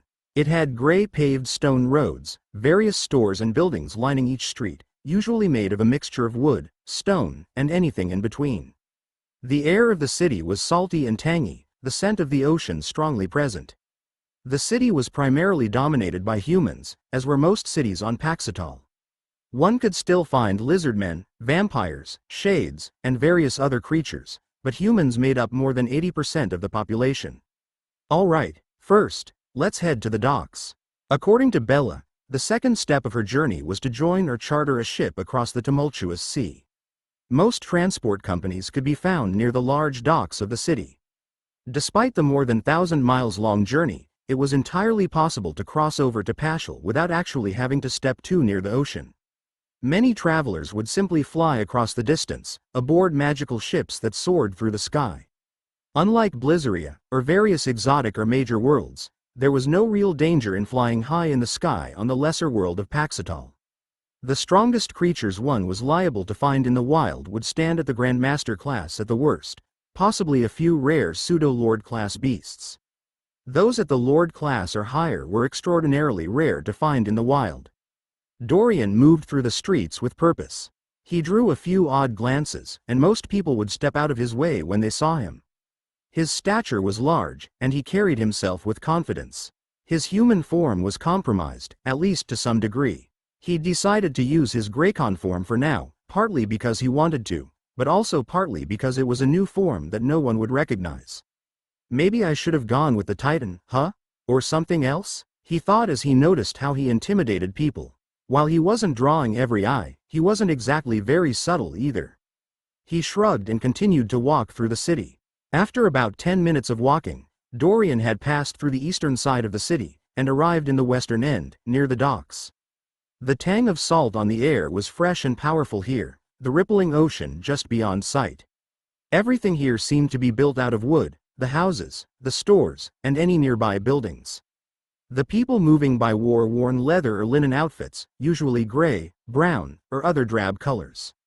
Occasionally he'd see a rich or wealthy merchant or wizard walk by. Dorian looked down one street, and then down another, a bit lost. The street to his left led down a long, winding path full of shops, while the one to his right seemed to lead closer to the docks. He could vaguely hear the cries of sea-faring birds in that direction.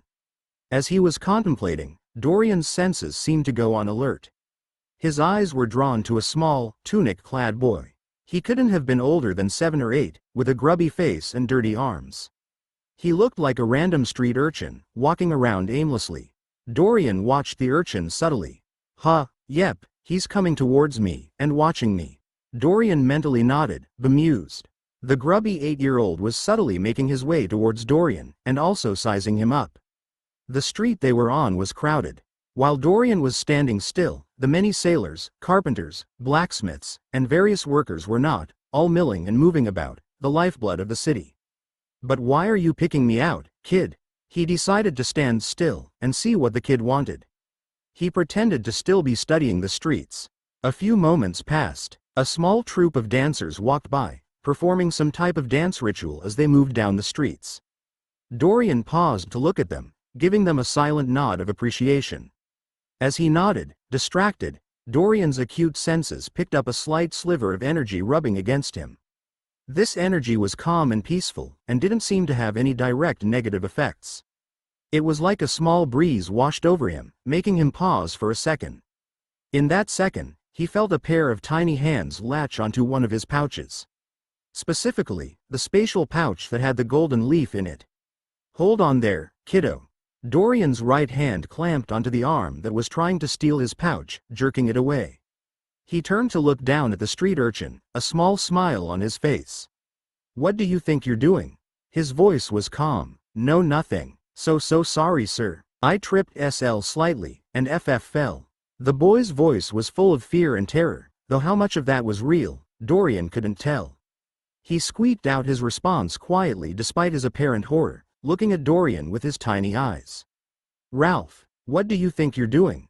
Don't bother this gentleman, an older voice called out, one full of rebuke and concern. A middle-aged human, with a balding pate of hair and placid brown eyes, hurriedly walked up next to Dorian, giving him a small bow. A million apologies, my lord. Ralph, he has some bad habits, I hope nothing happened. I will be sure to punish him doubly so, my lord. The man scraped and bowed repeatedly, grabbing a hold of the boy's other arm. Dorian watched this all with an amused expression on his face. Though, because he was a Graycon, and didn't exactly have a humanoid face, it might be hard for the duo of thieves in front of him to tell. And what if I want to punish him myself?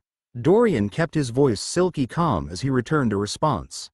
He had no intention of hurting the boy, but he also didn't approve of their current actions.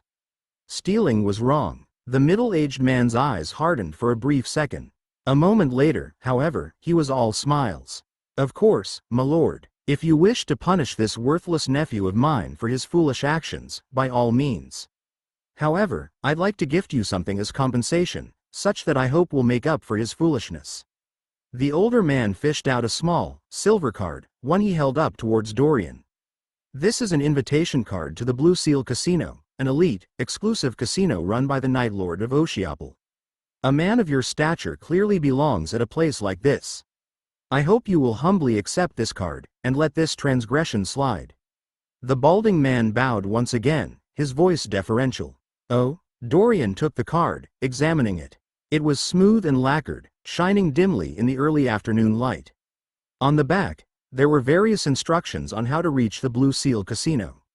A casino, huh? Dorian's eyes lit up. Even if I want to charter a ship or join a charter, it'll most likely take a day or two. My soul can twist fate, right? Where else can I take advantage of that except at a place where Lady Luck rules supreme? He smiled. All right. He pocketed the card, and let go of the boy's arm, giving the older man a small nod. I'll accept this, and visit this casino. If it wasn't a real casino and was instead a trap, that would be fine too. He was a dragon, after all, and a strong one now.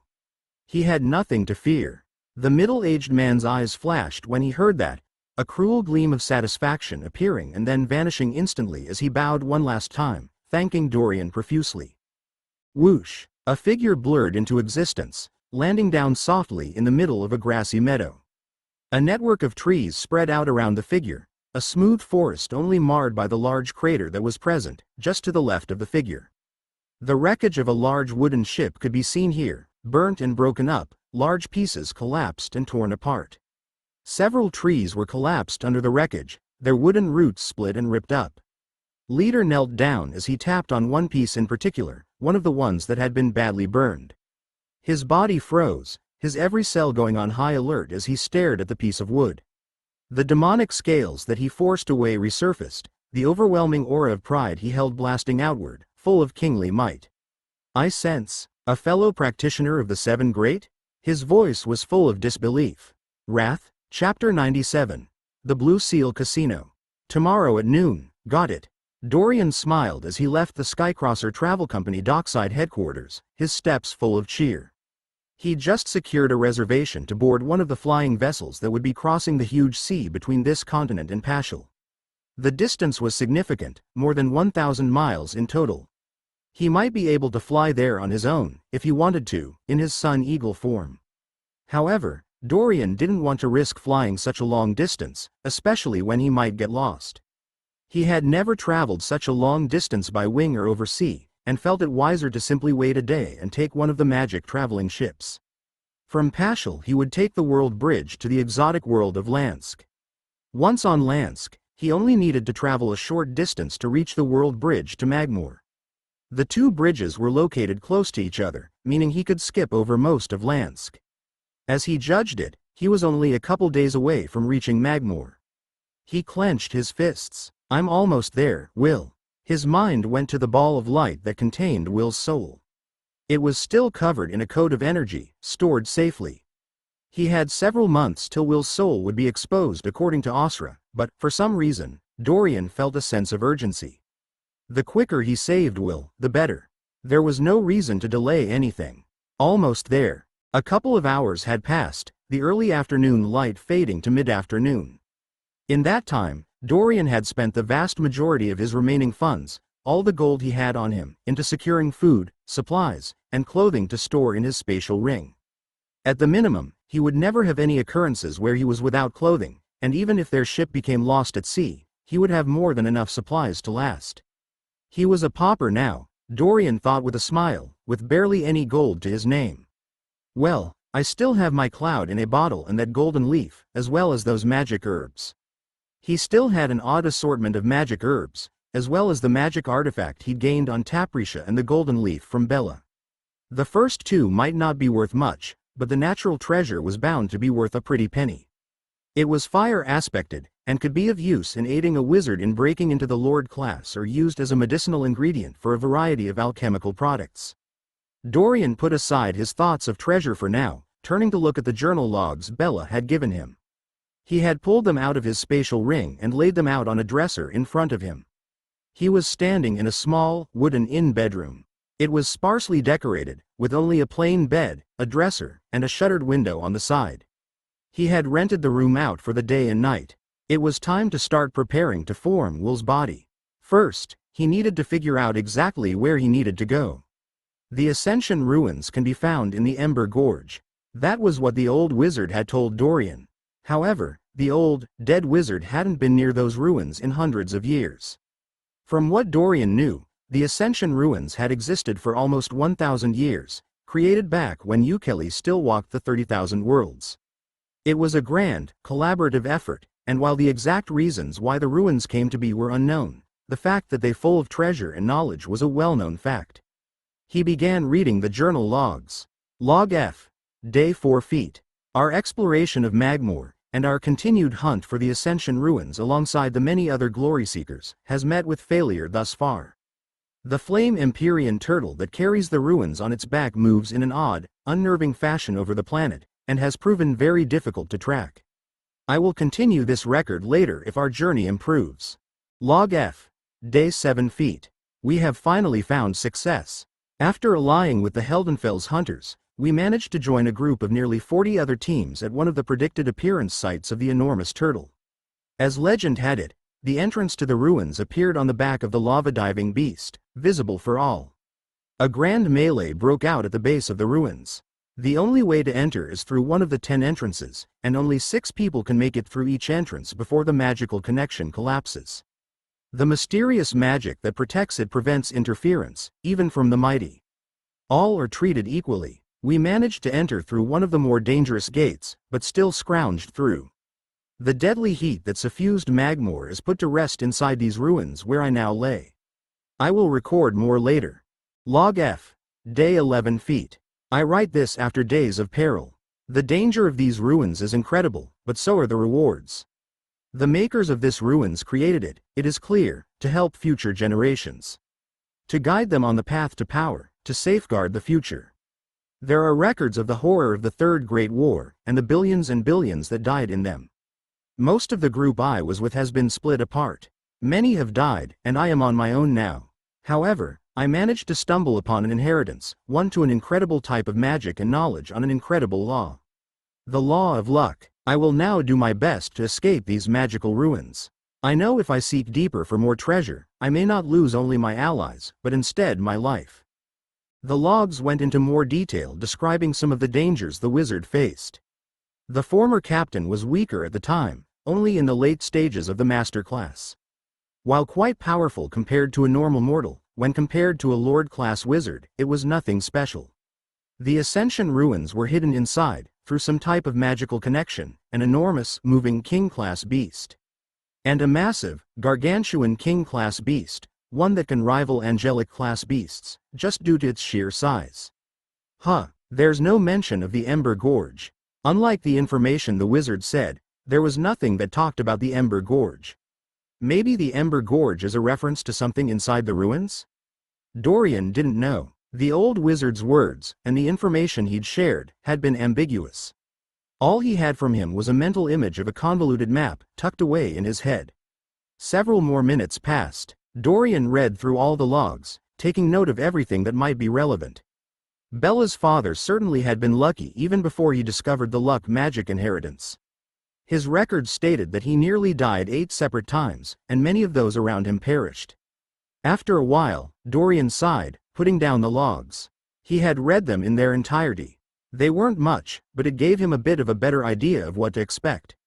Once he reached Magore, he'd need to find one of the few oasis cities that existed on the exotic world, cities that stood far above the magma sea, and gather intel on when and where the giant turtle would appear next.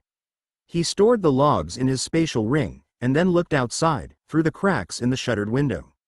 It was only mid-afternoon. He still had all of the evening and night ahead of him before he would leave tomorrow at noon.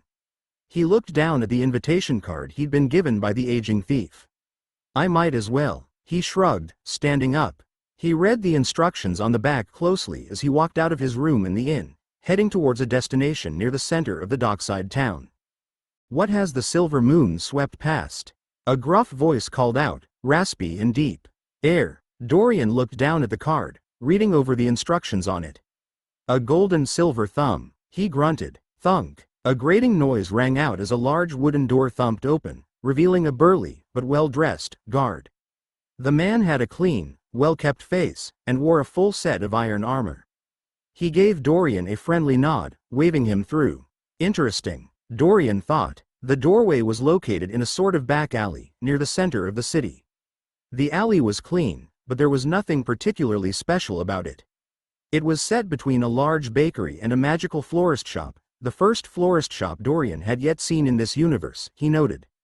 Can I become a plant? Do plants have bloodlines? His magic herbs didn't, but surely there are some mystical plants out there with intelligence, right? Dorian pictured himself as a towering oak tree. He could already imagine his powerful stature. He would intimidate anyone that tried to cut him down, his fierce bark greater than his bite. He shook the musings from his head with a smile as he moved through the closed-off entrance, taking in rooms before him. Behind the magical florist shop had been a large, connecting warehouse. Presumably to store goods for service. From the outside, it looked slightly rundown, but still kept in good condition. From the inside, however, an entirely new world was revealed. An opulent, luxurious, expensive world. The walls of the warehouse were decorated with gold, inlaid with glowing crystals. Large, grand paintings could be seen, dispersed evenly along the 10-meter-wide warehouse walls, giving an appearance of nobility and wealth. The ceiling was painted like that of the open, blue sky, with a few clouds drifting across. Several crystal chandeliers hung from it, glowing with a faint, cool blue light. 4 dozen tables could be seen, all made from aged and fine wood, many of them carved or tastefully decorated. Various card, dice, and other gambling games could be seen, laid out with care. The casino was not very crowded. Despite its large size, with each table able to seat up to a dozen players, only about half the tables were occupied. There was an employee manning almost every table, all of them dressed in fine red shirts and blue pants, looking prim and professional. The guests were a wide and varied collection. Some of them wore fine, silk suits or dressers, while others were clad in simple leather or slim metal armor. One and all, however, looking powerful, intimidating, or otherwise wealthy. Dorian saw humans, a pair of vampires, several Ethmen, and more. A variety of culture and life. Welcome to the Blue Seal Casino. A smooth voice caught Dorian's attention as he left the entryway. A young, pretty woman walked up to Dorian, wearing a slim black dress. She had long blonde hair that floated off her shoulders and peaceful brown eyes. She gave off a sweet and simple air, reminding him of Helena a bit. Hello. Dorian gave her a warm smile, forgetting that a smile on his minotaur face was rather intimidating. The woman seemed unfazed. This is the first time I've seen you here, my lord. Would you mind showing me your invitation card? Dorian handed over the card the aging thief had given him. The woman's eyes showed no emotion as she looked over it and returned it to him with a charming smile. Welcome. All customers can use any and all betting tables. A full explanation of the rules will be given upon request from an attendant. Anything you submit to bet with is final. All prices and appraisals will be done live, and if you disagree with an appraisal, you may call for a manager. The woman's explanation was smooth and well practiced, as if she had said this many times before. Dorian nodded and stepped forward, walking into the Grand Casino. The air itself seemed to shiver with wealth, the grand sights dazzling Dorian just slightly. Even compared to the bright lights of the cities on Earth, this casino was a majestic, wealthy sight indeed. He looked from table to table, studying the guests and the games themselves. A few minutes went by as he walked around. None of the games were super familiar to him. However, after studying a few, he managed to pick up on some of the apparent rules. In particular, one of the most popular games used by the wealthy and powerful gamblers here appeared to be a game similar to blackjack on Earth. A deck of cards, numbered 1 to 12, with 4 different suits, was shuffled. Then, every player was dealt a pair of cards randomly, as was the dealer. Any player could request the deck be shuffled again, before or after dealing. Players would then offer a bet, one that the house would match roughly 9/10 of in value. They could then request to be dealt more cards. Winnings and losses would be recorded by the attendant. Anything you won from the house would be paid out as you left the casino. The goal of the game was to reach as close to 25 as possible without going over. The closest to 25 would take the entire pot. In the deck, however, there also existed 4 special king cards and 4 special queen cards. Each king card could be substituted for either a 1 or a 12, and each queen card could be substituted for a 2 or an 11. One table near the front of the room seemed to be the most popular. Several other guests were watching over the table, staring. Despite there being 12 spots open to sit at, only 5 people were currently sitting at the table. I will raise the ante before we are dealt for this round. I offer this Lord-class stabilizing pill, and a red iron artifact shield. The shield, while only usable once, can block and nullify the damage from almost any Lord-class spell cast by an early Lord-class wizard. A cheerful voice rang out as a man dressed in a sharp black silk suit, in his early 20s, dropped 2 objects onto the aged wooden table, a pill and a small red shield about the size of a normal hand. A pair of girls stood behind the young man, both beautiful and in their early 20s too. Each one wore a long, red dress that clung to their bodies, matching their long red hair. Ooh, raising the stakes, are we, Lord Boyle? Without even seeing our hands? You are quite confident. An aged voice rang out, an elderly-looking vampire wizard dressed in a long black robe. In one hand the vampire was holding a glass of what appeared to be, of all things, milk. Dorian wrinkled his nose. He had never liked milk. I shall match it, lest the youth think us elderly have fallen too far behind. The old vampire waved his free hand. Immediately, a pair of white magical pills appeared, floating in the air. 2 Lord-class Ironskin pills. Pills, in the 30,000 worlds, were magical, alchemical creations, infused with magic that offered usually temporary powers or effects. Dorian had already seen the healing magic of the light pills he had bought, one of the most common types of pills. The other 3 members of the table watched the duel between the 2 speakers with interest. 2 of them were young, similar in age to the first man. They all wore fine silken suits, one a tan color while the other a dark green. The last member of the table was a bearded man in full, white plate armor, bearing a relaxed smile as he watched the antics with amusement. Dorian's eyes shined as he looked at the red iron artifact shield, and the 3 Lord-class pills placed on the table. Lord-class pills are extremely expensive, even though these aren't the most expensive type, light or healing pills, and that red iron artifact shield looks quite useful too.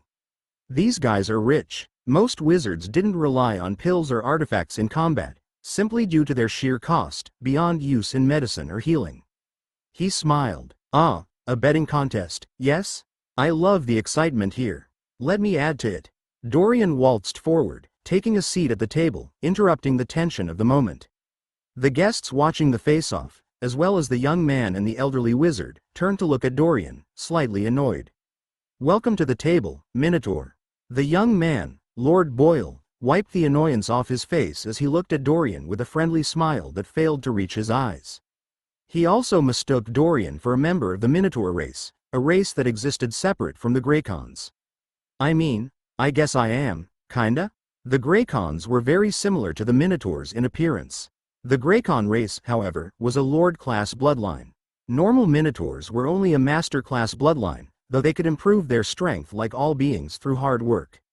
HMPH. Beast. If you wish to enter our bet, then put up the stakes to join.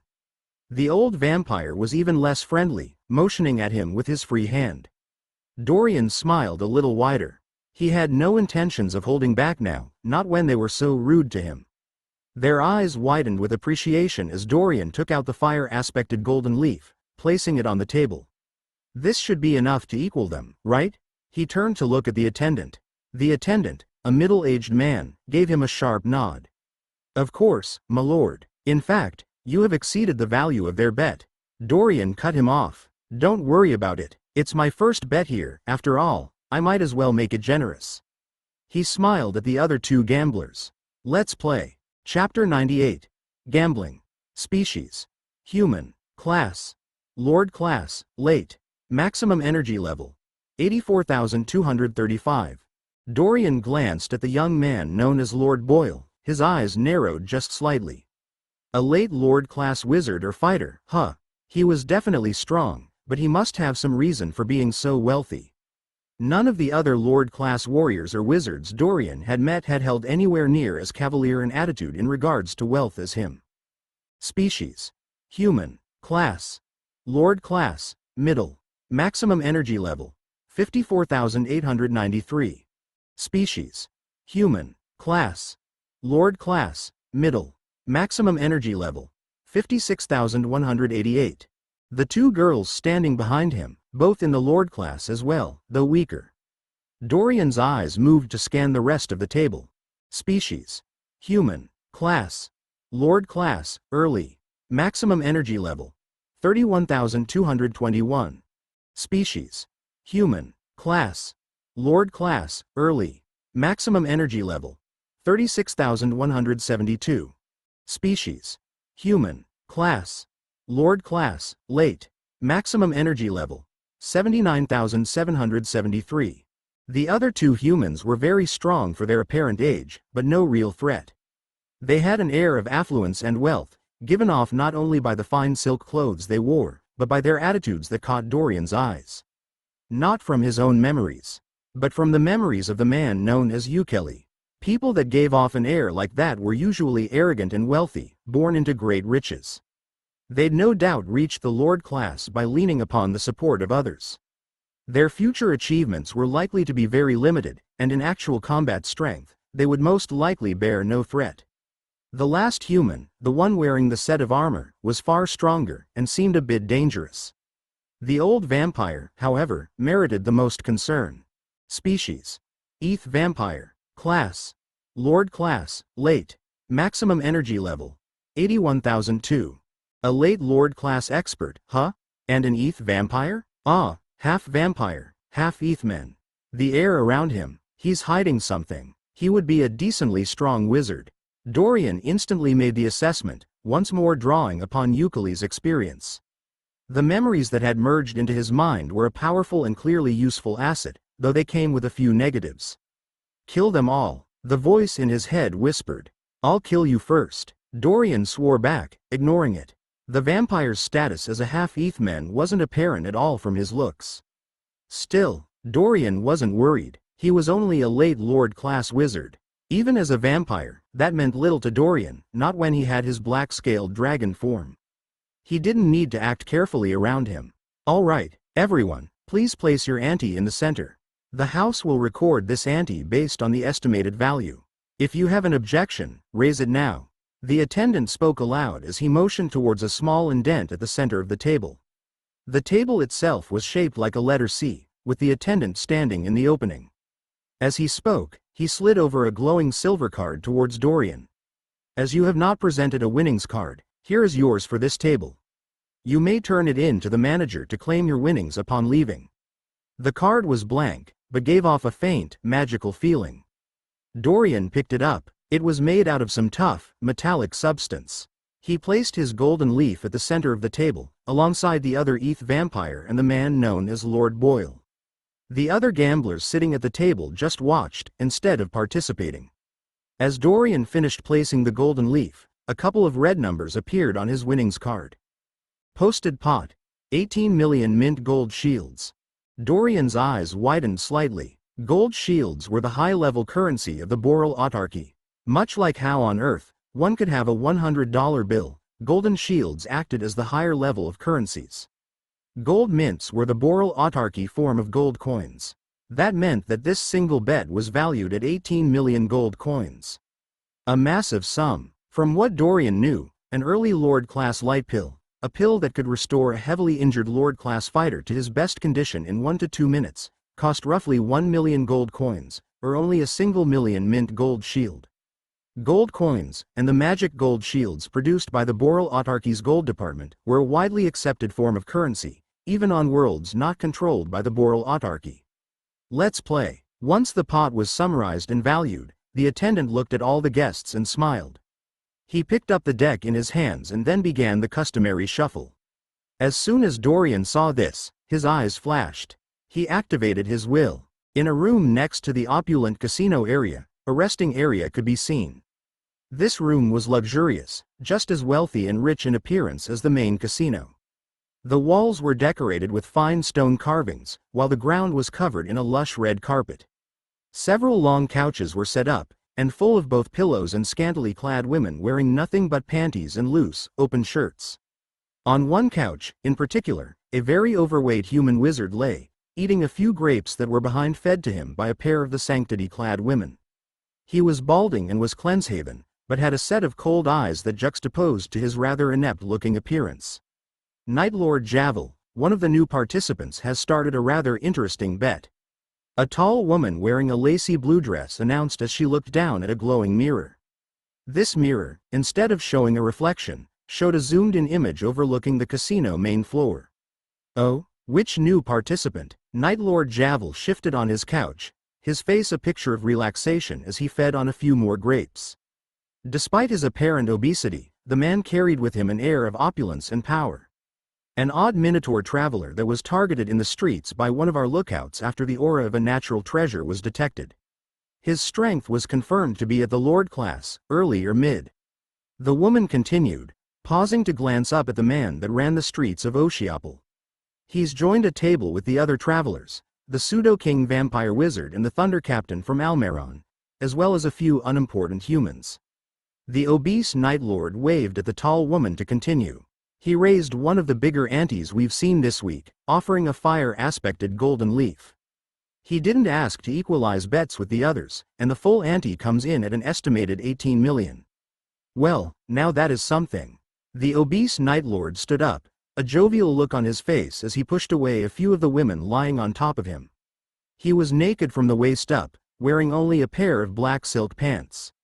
Esmeralda, watch them carefully. Be sure nothing funny happens, with fate or otherwise. Tell our man to let the round function normally, let one of them win it. A big win will draw in more fish. His voice contained steel in it. The tall woman nodded, her eyes returning to focus on the bet. A demure smile appeared on her face as she clasped her hands together, preparing to cast a spell. She didn't give off a Lord-class aura, but the air around her seemed very close to it. Of course, Night Lord Javel. Fate magic. Whispering eyes. Dorian's soul could twist fate, simply through an extension of his will. The waves it made in fate were virtually undetectable, even to him, and didn't require any magic or spell to be cast. He simply needed to devote the full force of his will, commanding something to turn out one way or another. And right now, as the dealer was shuffling the deck, Dorian focused his will at that target. Fall in my favor. His soul trembled. Whoosh. Dorian felt some amount of energy leave his body. Dorian, soul status, soul stage. Lord, middle. Health. Perfect. Energy. 39,632 39,993. Around 350 points, huh? That's more than I thought it would take. It was still quite cheap. Many of his stronger abilities could drain thousands of points of energy, especially all the high-level mystic martial arts from Euclid's memories. Shu wwwffff. The cards blurred as the dealer shuffled them, his hands adept and skilled. Dorian took a glance at the attendant, scanning him. According to Asra, he was a Grandmaster class human. In fact, all of the attendants here appeared to be either Grandmaster class or Master class. The picture of an elite, high-powered squadron, apparently running a casino in a decently large trading and traveling town that saw a huge amount of travelers pass by, was quite the lucrative business. Wick. Wick. The attendant dealt the cards out quickly and smoothly, sending them across the table while face down and hidden, while also dealing himself 2 cards as the house. Dorian caught his cards handily, as did the others. They all glanced at them. A10 and A5, huh? Dorian thought, his eyes narrowing. It wasn't a bad hand, but it also wasn't perfect. Would any gentleman like to raise the ante? If an individual raise is not matched by participants, only the house and the bettor shall participate in the additional raise. The attendant spoke aloud, nodding at Dorian as he informed him. I'm good for now. Lord Boyle shrugged, casually waving his hand. He stuck his other hand behind him, looping it around the hips of one of the gorgeous redheads. The girl giggled, hugging on tightly to the gambler. No, the ETH vampire grunted, revealing nothing about the cards he'd been dealt. Very well. The attendant then turned towards the human. Deal more or pass? In the game of Winderlim, as it was called, one could ask to be dealt more cards till they went over or were satisfied. The human looked at his cards again. Deal me 1. The dealer obliged, sliding him a new card. It flew smoothly across the table before landing in his palm, face down. The human looked at it and then waved him away. Deal more or pass? Deal me 1. Deal me 1 more. The ETH vampire asked for 2 cards before passing. It was customary to be dealt at least 1 card. Deal more or pass? The attendant looked directly at Dorian. Deal me 1. Wick. A card slid into Dorian's waiting hand. He turned it slightly, glancing at it. He smiled. Would anyone else like to raise the bet? This is your last call. The attendant's voice was calm as he looked from guest to guest. Who do you think will win? The vampire looks confident. So does the human. What about the strange minotaur? A flurry of quiet whispers could be heard from the watching crowd as they talked about the match, watching with interest. Everyone at the table shook their heads in response to the attendant's question. The attendant dealt himself a single card before glancing at the house's cards. He shook his head, discarding them all. The house had gone over. Then please, reveal your cards. 23 here. Lord Boyle flipped his cards over with a hint of dissatisfaction. Not bad, Lord Boyle. Unfortunately, my prowess seems to have overstepped yours. The ETH vampire smirked, revealing cards that added up to a total of 24. He ignored Dorian as he began to reach forward for the winnings. As they say, the vampires always win in the end. The human lord turned and gave the ETH vampire an amused look. It's only a few scraps, after all. Nothing to fight over. Ahem. Dorian interrupted them as he flipped over his cards. I believe that pot is mine, no? He flicked his cards forward, revealing a perfect 25. Chapter 99. Another one. And we have a winner. Congratulations. The attendant was all smiles as he slid the pot over to Dorian while also picking up the cards, waving at them. The cards floated magically into his hands, removing themselves from the table. His winnings card magically transformed slightly, the writing changing. Stored sum. 18 million mint gold shields. The ETH vampire turned to glare at him, his eyes cold. You got lucky, beast. Even a blind, beaten dog can occasionally find what his master sets him on the hunt for. His voice actually sounded full of genuine encouragement, only a hint of obvious sarcasm giving away his scorn. Dorian smiled wider. He did not like this vampire, not at all. He reminded Dorian of some of the ruder people he'd met on Earth, the type of people that didn't care at all for you or your life. If they got in an accident with you and nearly killed you due to their drinking and driving, they were the type liable to blame you for it. Oh, is that so? Then, would you dare to bet again? Dorian waved at the loot he held, his eyes gleaming. A hint of eager excitement had wormed its way into his heart at the rush of winning. Ha ha ha ha, would I dare? The ETH vampire laughed as if he had heard a hilarious joke. The air around him began to vibrate with power, a hint of a deathly aura appearing. "Hey now, let's take it easy here." The previously quiet, fully armored human spoke up, his words full of thunder and might as he broke into the discussion. He gave off an aura of his own, one full of robust energy, interrupting the ETH vampire. "Captain Bim, when will you learn to mind your own business?" The ETH vampire turned its attention over to the armored human. At the same time, however, the aura that had appeared faded away. The captain held his hands up in surrender as the tension faded, settling back onto his seat. "We're here to relax and play games, right? Let's play." He smiled warmly. "Attention guests. Please remember that acts of violence are forbidden here." The attendant spoke up, his voice not betraying even a hint of nervousness. Fine. I was just talking, I wasn't doing anything." The ETH vampire shrugged, turning to look directly at Dorian. "Let's play again." The vampire's eyes stared daggers at him as he continued. "This time, I will raise the ante first." The aged ETH vampire waved his hand. Immediately, 10 glowing white pills appeared, floating in the air. 22 ironskin pills, all Lord class. I created them myself, and can personally attest to their value and effectiveness. They should be enough to match your natural treasure in value. His voice was full of confidence as he stared directly at Dorian. "The bet is accepted. Will anyone besides the house match it?" The attendant motioned with his hand, scooping the pills into the pot area after examining them and nodding. Dorian looked at the pills. Why, not right. Even if he didn't know their use or need them, he could still sell them. "I'll match it." As he spoke, he glanced at his winnings card. A few small lines of instruction could be seen on the backside of the card. One of these lines informed him that he couldn't raise bets with the value of the card and could only use it when he withdrew anything from it. Dorian slid forward the golden leaf, his smile unbroken. "Any other bettors?" The rest of the table passed, all of them watching with interest. The bystanders, a crowd of about 10 well-dressed nobles, wizards, or merchants, talked quietly behind them, motioning at the Dorian and the ETH vampire subtly. "All right, everyone, please place your ante in the center if you have not already done so. The house will record this ante based on the estimated value. If you have an objection, raise it now." Posted pot. 26 million mint gold shields. Stored sum. 18 million mint gold shields. Another large bet, EH? The Night Lord looked at the scene in the bowl jovially, his eyes full of cheer. He rubbed his hands in appreciation, as if looking at a delightful fruit ready to be plucked. No need to lose such a large bet twice in a row. He shook his head. "Esmeralda." He waved his hand at the tall woman standing next to him. "Have the dealer win." The tall woman bowed her head to the obese owner of the casino. "As you command." She clasped her palms together, preparing a spell. Fate magic. Guiding hands. Dorian watched as the dealer prepared to shuffle the deck. "Bend to my will. Fall in my favor, once again." But this time, even more dramatically. He grinned internally at the thought. This was fun. Whoosh. Dorian felt a large amount of energy leave his body, much more than the previous time. Dorian. Soul status. Soul stage.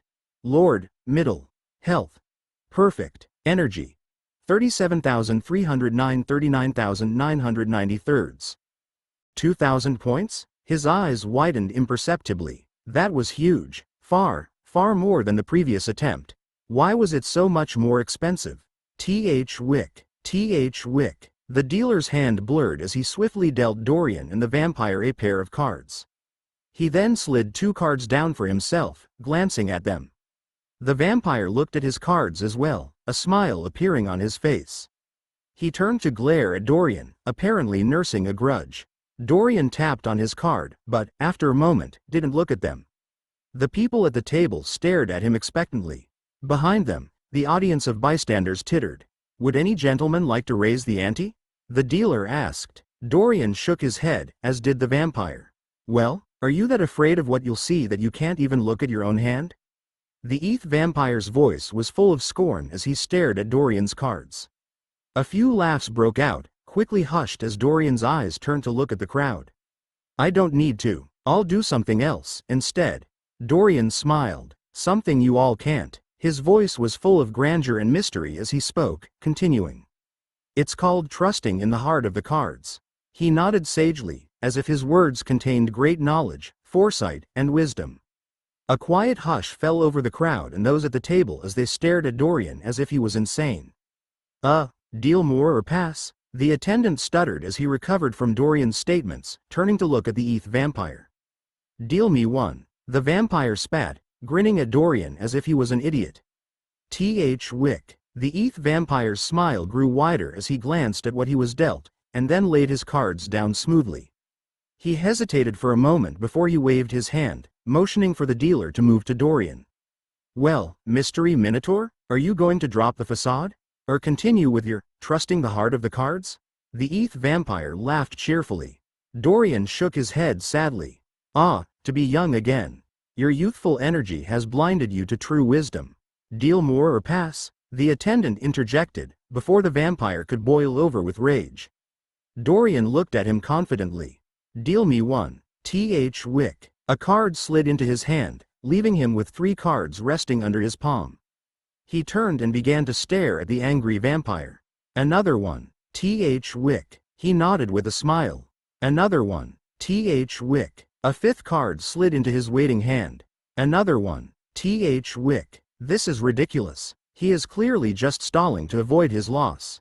As the 6th card slid into Dorian's, the ETH vampire exploded with anger, slamming his fist onto the table. His voice rang out loudly, full of power and might. Creak. The table shuddered under the impact, but miraculously held together.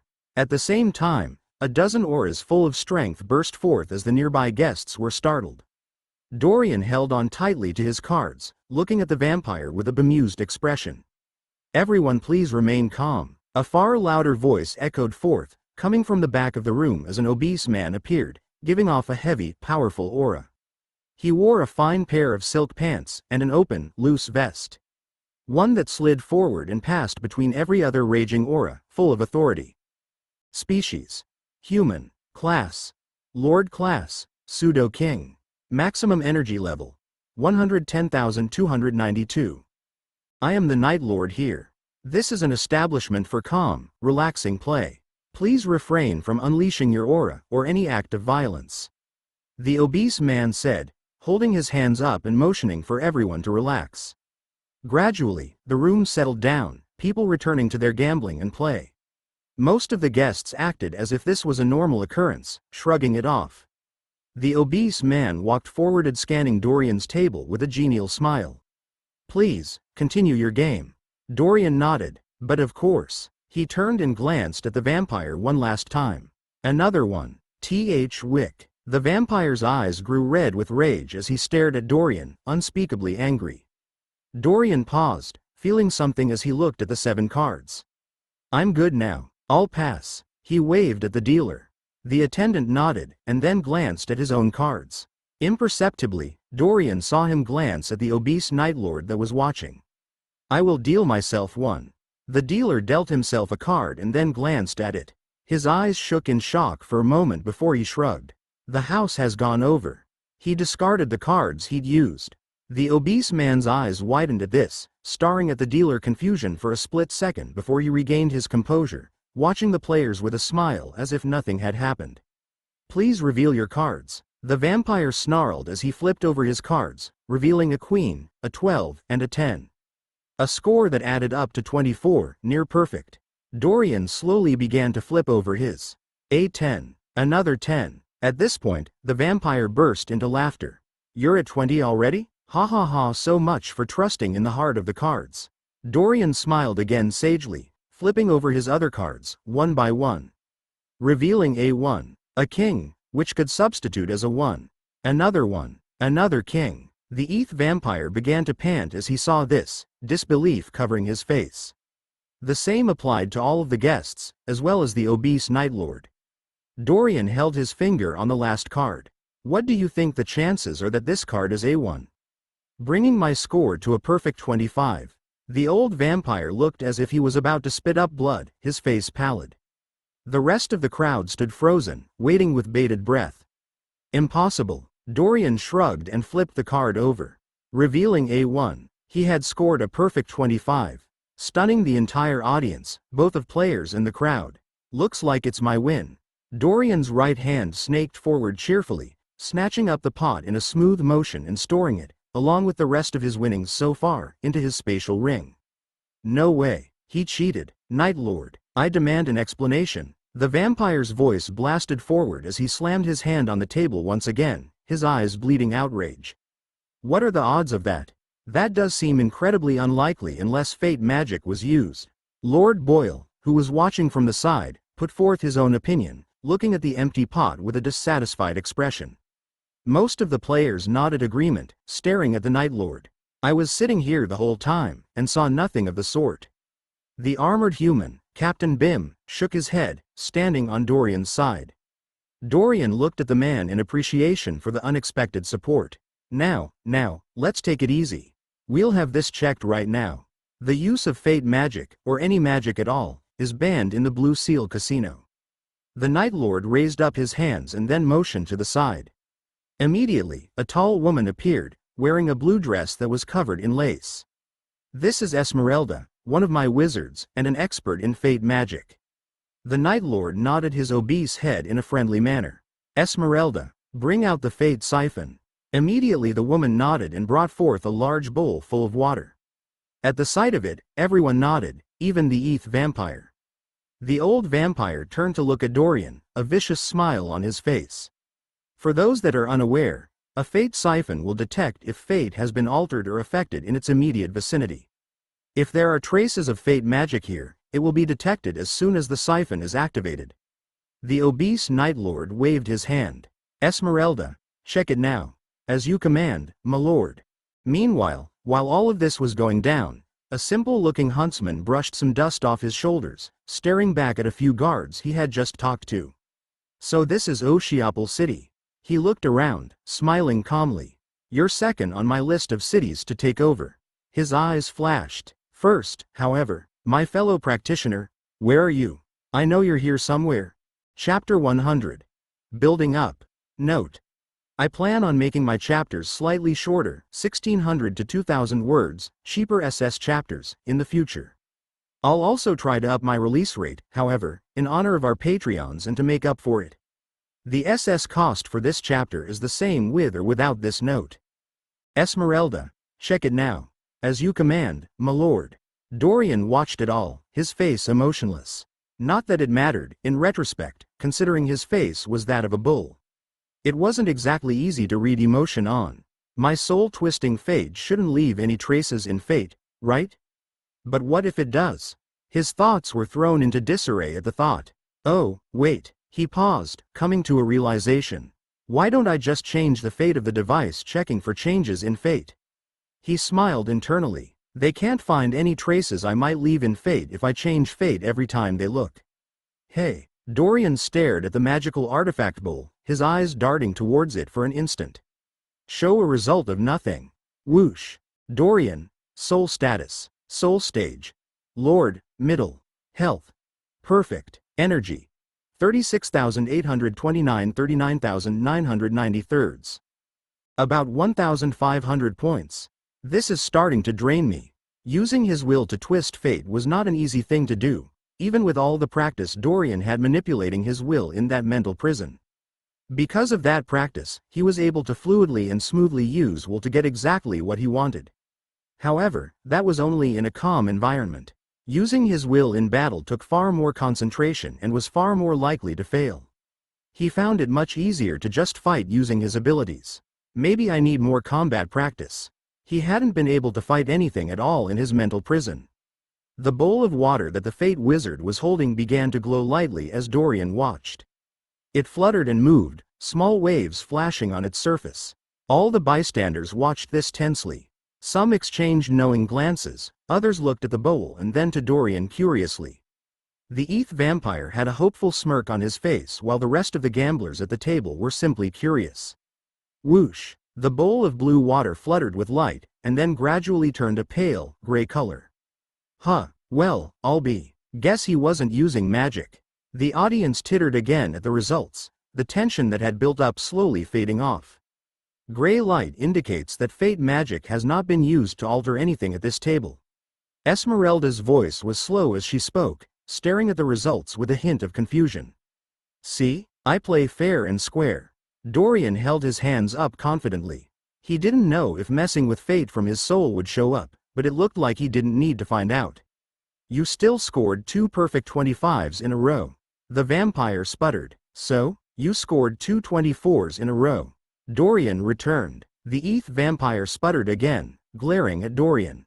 It was true that they'd both scored the same number twice in a row. That doesn't mean you didn't use Sleight of Hand. With what? The deck is magic, right? Asked the dealer. Dorian waved at the attendant.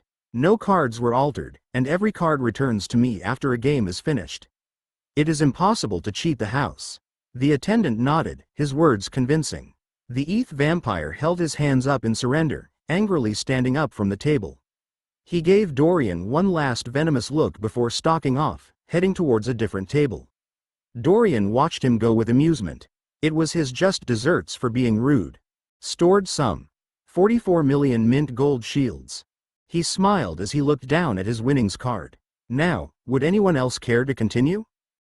This heat is god-awful. Trajan wiped a sheen of sweat from his forehead as he took his first steps off the world bridge, looking around at the barren landscape. I find it quite comfortable myself. Just imagine yourself being lightly sautéed in a crisp, fiery grill. Imagine the flavors. Why? Shut up, you heavens forsaken anomaly. Can you think of anything besides food? Trajan turned to glare at the anomaly named Zaphon, his eyes bloodshot. The anomaly bore a demonic appearance but wasn't actually a demon. He was an Ain energy elemental, a powerful creature that had an internal energy core. It mattered little, though, considering the Ain energy elementals were also an extinct race. Quiet, you two. Helena rebuked the duo as the rest of the group moved forward, looking around at the fire-covered landscape. She wore a set of prim, black leather pants and a shirt, clinging tightly to her petite but muscular body. Several other vampires stood near her, the wizards that were helping them track their target. They had arrived on Magore. Great spouts of lava blasted into the sky from the magma sea all around them, the air itself vibrating with natural power. How much lava can you cut with your swordplay, Brother Aaron? I know not, Brother Probus. The last duo of the team walked at the rear, glancing around the hellish landscape. Helena turned to one of the tracking wizards. We've arrived on the world they should be heading towards. She began, nodding. When should we expect the Shade Anomaly and troop to arrive? One of the vampire blood trackers, a middle-aged vampire wearing a full set of red robes, stepped forward. Within the next 4 days. It could be in 2 days, it could be in 4. The exact time is uncertain, but they should arrive on Magore soon. His voice was raspy. Helena nodded, running her fingers through her hair. Why are they here, on Magore? Are they actually hunting for something? Are they here for the Ascension ruins? Some of her wizards had raised a theory, based on the intelligence they gained, that the anomaly was hunting for a target of some sort, one that had fled to Magore. Others believed they were attempting to break into the legendary Ascension ruins. She sighed. Whatever. Everyone ready yourselves. We are going to prepare to move towards one of the 6 oasis cities. The Blackwater Oasis City is close to this world bridge. Helena waved off into the distance. Vaguely, at least several dozen miles away, a large pillar of land could be seen, rising into the air far above the magma sea.